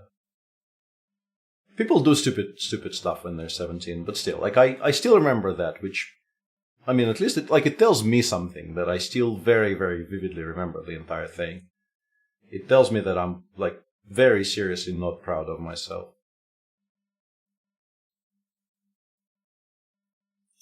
So how do we... This is a nice position, but I would like to try to win it by force somehow, but I don't know if I have enough here. If I play something like queen f3, I will have a very large advantage. But I was trying to calculate e5 to some kind of a win, but I don't think it's there.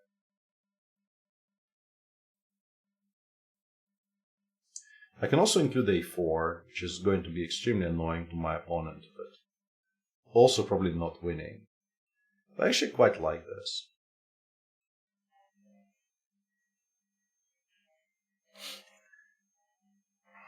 Yeah, knight versus 3 actually. The final position is knight versus 3. Pawn sack. Yeah, and that position that's another very, very long story which I could, waste your time with. That game against Vishy in Dos Hermanas. What platform is this? Yeah, people asking what platform is this on a YouTube channel called Kasparov Chess is somewhat, it tickles me a little bit every time I see that. So we take here, we take on b5. The issue here is that, whoa, that was an interesting game until this happened, yeah?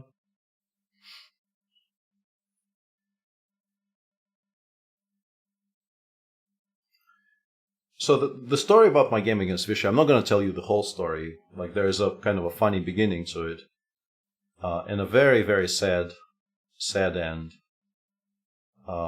We played Dos Hermanas 99 was a 7-hour time control, and the game was extremely complicated. We were both kind of dead, and then we reached move 60, and like one of the funny details that nobody seems to remember is that like 3 moves until move 60, Vishy had a very, very comfortable draw.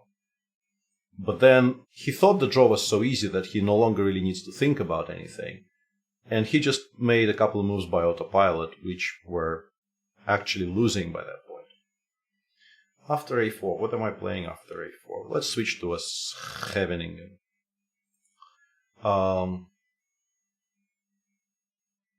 Yeah, I did win that game against Josh, yeah. I mean, the position was just sort of completely winning by that point. It wasn't really, like, the only question there was, should I just take the draw offer and win on tie breaks, or should I just continue playing and win a completely winning position, which, I had these days I would have some doubts in my abilities, but in those years I just felt, okay, this is a winning position, I should always play.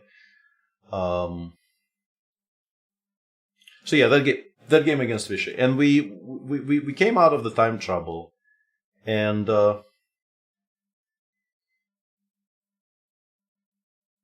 I got my additional half an hour. It was a very, very slow time control. I got my additional half an hour, and I started thinking. And the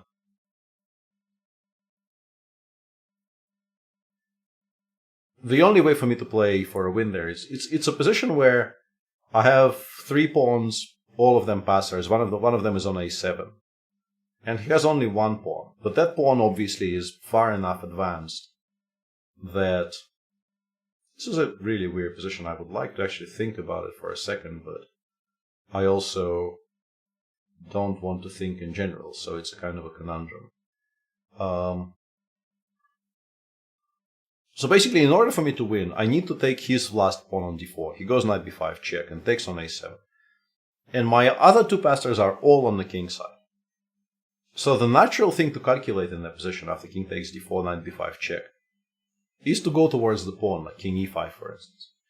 And then it's a draw. It's a very, very simple draw. Black doesn't even suffer. And I'm sitting there, I have half an hour. It's a very, very lenient time control. So I have half an hour to think there. And I'm sitting there thinking, and what I'm thinking about, literally, I think I was calculating the variations for maybe the first 5 minutes. And for the rest, I think of my half an hour, I spent maybe 20 minutes thinking. And for the last 15 of those 20 minutes, the only thing I was thinking about was, this looks to be a draw. So I will now offer Vishy a draw. He will shake my hand, because he has no winning chances, of course, whatsoever. He will shake my hand. We will come out of the playing hall, and we were playing in a very, very nice old theater.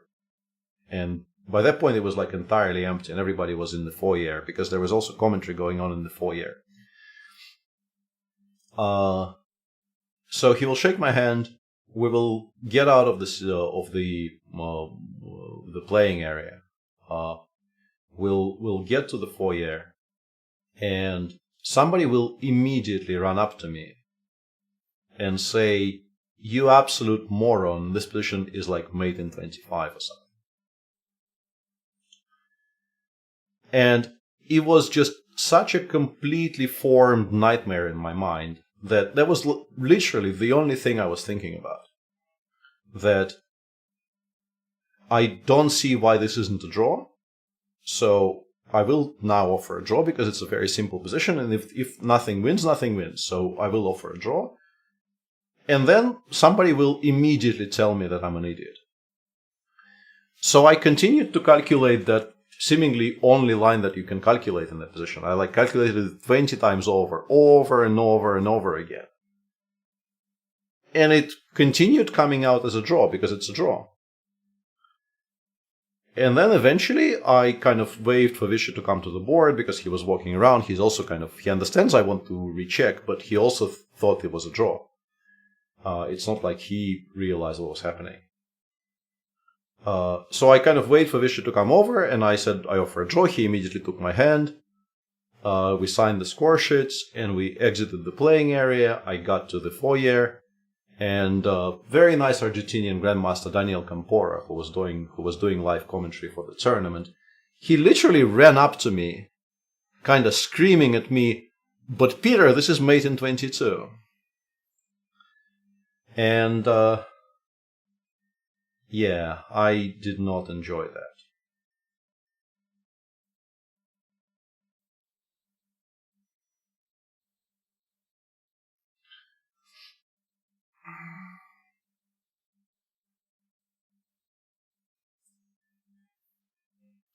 Who impressed you more, Firouzja in the Grand Swiss or Duda in the World Cup? I think Firouzja still, even though Jan Krzysztof played really, really well in the World Cup. But what Firouzja showed in the Grand Swiss was very, very special. Vishy also didn't see it, no? No, we both completely missed it. I'm sorry, but I was kind of telling that story so that people would laugh. I don't mind at all. So that was the intended outcome there. I think my opponent, somewhere around here, there was definitely some compensation, but now I think we are quite comfortably winning because no attack materialized on the king's size, and now things are about to start falling. And I will just go for some sort of mating attack here. I assume there is mate here. There should be.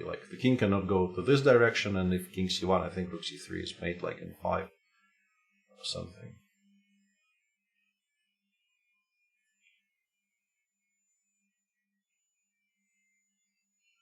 What are your thoughts on Magnus vacating the title? Probably doesn't happen. It can happen. Okay, now I know this is a bullet game, so I'm much less likely to lose it on time. Because the previous bullet game in this stream I lost because I actually did not realize it was a bullet game. I think Magnus would have won anyway. Pawan. I have a close friend who has been, we've been talking about the match quite a bit. Sort of during and also after the match. And he was, sort of when the lineup for the candidates was announced, he was very much in favor of, as a viewer, simply, not as any kind of a statement or anything, but just as a viewer, he very much wanted to see Magnus play against Ding, and was kind of disappointed that didn't happen. That's an interesting statement, all in. Some parts of it are even factually correct.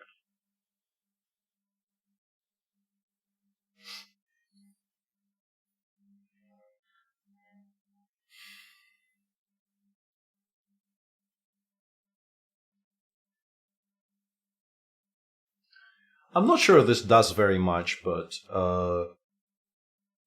why not try it? Obviously, allowing knight g4 here would have been a mistake. Yeah, f3 is, of course, what my opponent should play here. And this is why I wasn't so impressed with my own play, but I think trading a7 for c4 is quite good for me because I get access to the d5 square. And obviously, I will take on e3 to see if it's... And I forgot this was a bullet again. I will now lose on time because I talked for a little bit too long. Oof, yeah, okay. And this was also a misclick because I was trying to do things quickly.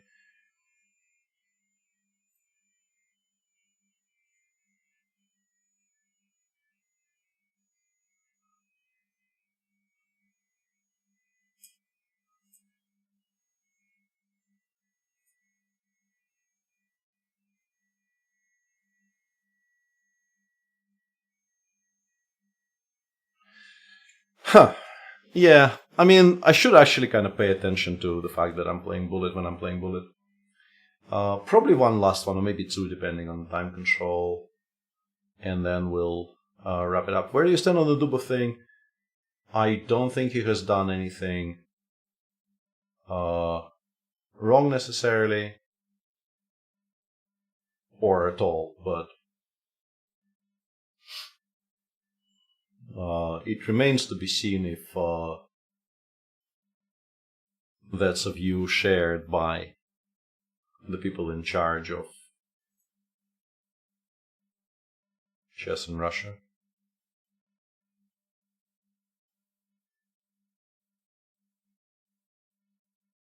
He has been a part of...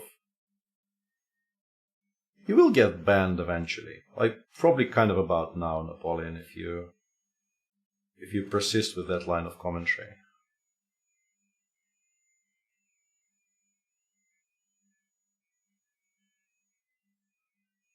I'm not as good at banning people on YouTube as I am at banning people on Twitch, because I don't know where the button is, to be honest. So far this is what's been kind of saving you here. Me kind of not knowing where the button is.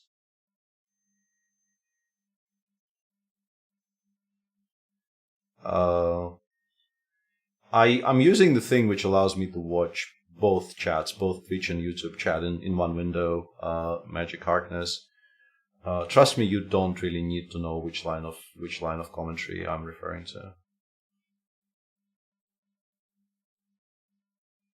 That's good to know, Prod.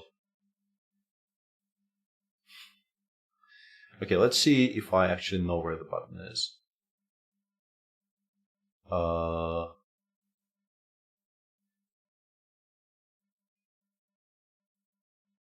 People seem to be very interested in testing the limits of what they can do in chat today. I can definitely help providing understandable guidelines by just banning people left, right, and center. What do we do here? I think we take, right? Because there is this thing happening, and if knight takes g3, I have a smart tactic. You shouldn't have told us that you don't know how to... I definitely do know how to ban people on Twitch. On Twitch, it's very... Like, I have the sword on Twitch, and it takes me one click. I'm just not a YouTube person in general, so I'm much more confused about things to do with crowd control on YouTube. But yeah, Twitch, trust me, I do know. I can't click here. Yeah, Jake normally would be a very, very capable substitute for my banhammer, but this is, the one place where Jake does not have a sword that I generally stream on.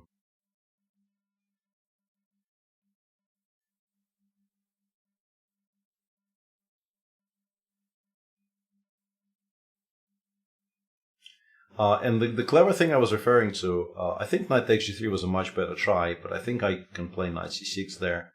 attacking the queen on d8 and then simply taking on g3 next move after that. Do you think anyone has realistic chances against Magnus in a World Championship match? You know, when people started the kind of a write-in campaign about Alireza for World Champion in 2022, which happened, I think, sometime in 2020 maybe, I was very much of the opinion that 2022 is way too early for Alireza. That he will clearly be an extremely strong player by 2022, but he still would be somewhat sort of underbaked for the World Championship match against Magnus. But having watched him in the last half a year, I think, you know, if he wins the candidates, he has 3 months to prepare for the candidates. And then if he actually wins the candidates, he has an additional half a year to prepare for the match against Magnus. And the way he's been improving and the speed of his improvement is such that I think it would be an extremely, extremely interesting match to watch. I think Magnus still starts as a favorite, but it would be quite something to watch.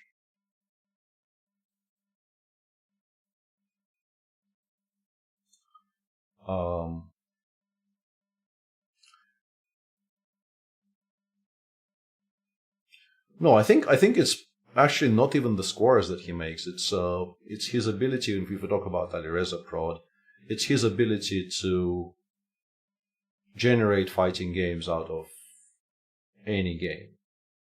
Because I think the biggest issue that people are these days facing is that once you approach the level that he's playing at, theory is so well developed that you struggle quite often to just get a game because you meet somebody who is extremely well prepared and they just kind of know and you just don't get to play. And this happens, you know, the stronger you get, the more this starts happening. It's not really an issue for, even tournaments between 2650s. But it definitely starts being an issue in a tournament like the candidates, for instance. But Alireza appears to be, if not entirely immune to that, but, as close as you can get, maybe. And that is unbelievably exciting to watch. People seem to be blundering full rooks to me every day today. I mean, not every game, but close to. What is your experience like playing against Alireza? I haven't played against him much. I don't think I played classical against him at all. I played him in Moscow and in St. Petersburg World Rapid and Blitzes. In St. Petersburg, he beat me in both games. And in Moscow, I think I beat him in a Rapid game. And I don't think we played in the Blitz. I actually managed to, he played something in the Grunfeld on the black side of the Grunfeld. He played something where, somewhat shockingly for me, I knew more about that line that he did. And he did not manage to equalize. What to do on a weekend in St. Petersburg depends on, how much you like art. Because, if you like museums in general, there's enough, legitimately extremely interesting museums here to last you a week. If you don't like museums, first of all, don't come now. You're very, very advised to wait until the summer, because you will not like it here right now. Everything is covered by horrible slush and, the snow rain is falling all the time, this kind of really horrible thing that, it's not quite snow and it's not quite rain, and it's slippery underfoot, and summer is much better. But in the summer, it's just a very nice sort of European city with nice food, beautiful architecture, vibrant culture life, clubs and things. Not that I've been to a club the last 20 years. I know clubs exist. Let's put it like this. Yeah, I'm aware of the existence of clubs. So yeah, depending on what you like, there's like just a very beautiful city with plenty to do. Do you think 700 to 2200 is possible in 1 year? I don't want to accuse your friend of anything, but it's a bit fast. 1 year. I mean, one way it would be possible would be if like he already is not a beginner, but he gets assigned 700 by the website. But he already, I don't know, let's say he played when he was a kid, and then he gave up, and then he just created an absolutely fresh account, and that fresh account was given 700. Yeah, but I mean, 2200 is like, you know, when I started playing rated games, 2200 was the lowest rating you would get. And for Soviet players, like 2200 was supposed to be the barrier where you were like a candidate master, which is not a title that exists outside of. I'm probably not going to be taking any more challenges, guys. We've done the 2 hours. I can answer some more questions, but I think I'm done with playing for the day. So sorry for not taking any more challenges. So yeah, like 2200 was the supposedly like the candidate master level, and candidate masters in Soviet Union very often were like, you know, moderate international masters outside of the Soviet Union. And yeah, getting to that level in 1 year is sus. Kinda sus, I will say. Yeah, White Nights is basically like mid-June to mid-July-ish. No, I mean, summers will be very, very nice and warm here. Summers are, yeah, people think it's like wintertime all year round. Summer, we get very, very decent summers here, in particular in recent years. Maybe, you know, I could do with them being slightly chillier. But yeah, right now, I would very much like to actually, you know, go somewhere for like 3 months and not spend the winter in St. Petersburg. Much as I love the city, and I do love the city. What is your favorite player? If you mean in chess, it's probably Gary or Tal as a kind of a full package. Those two are the obvious 2 answers I have. Is Grishuk a cool dude? Very, very cool. Yeah. I love him dearly, and I really, really regret the fact that I don't see him anywhere near as often as I used to, because, you know, none of us really play all that much live chess these days, you know, with the pandemic and everything. So yeah, but Sasha is very much my favorite people. I've spoken about the Ashes. I don't want to get any more depressed here at Trito. I think that subject was covered enough on this stream without me, you know. I will be driven to drink if I have to talk about it again. All right. Thanks everybody for watching, guys. I think does Sasha still have 4 kids as he expanded his army? I think it's still 4. I think I probably would have heard if it got to 5 by that point. But you never know. He genuinely likes kids. Having kids is obviously a favorite thing of his. Otherwise, he probably wouldn't have had so many. So yeah, you can't entirely rule it out, but they probably feel like they have their hands full with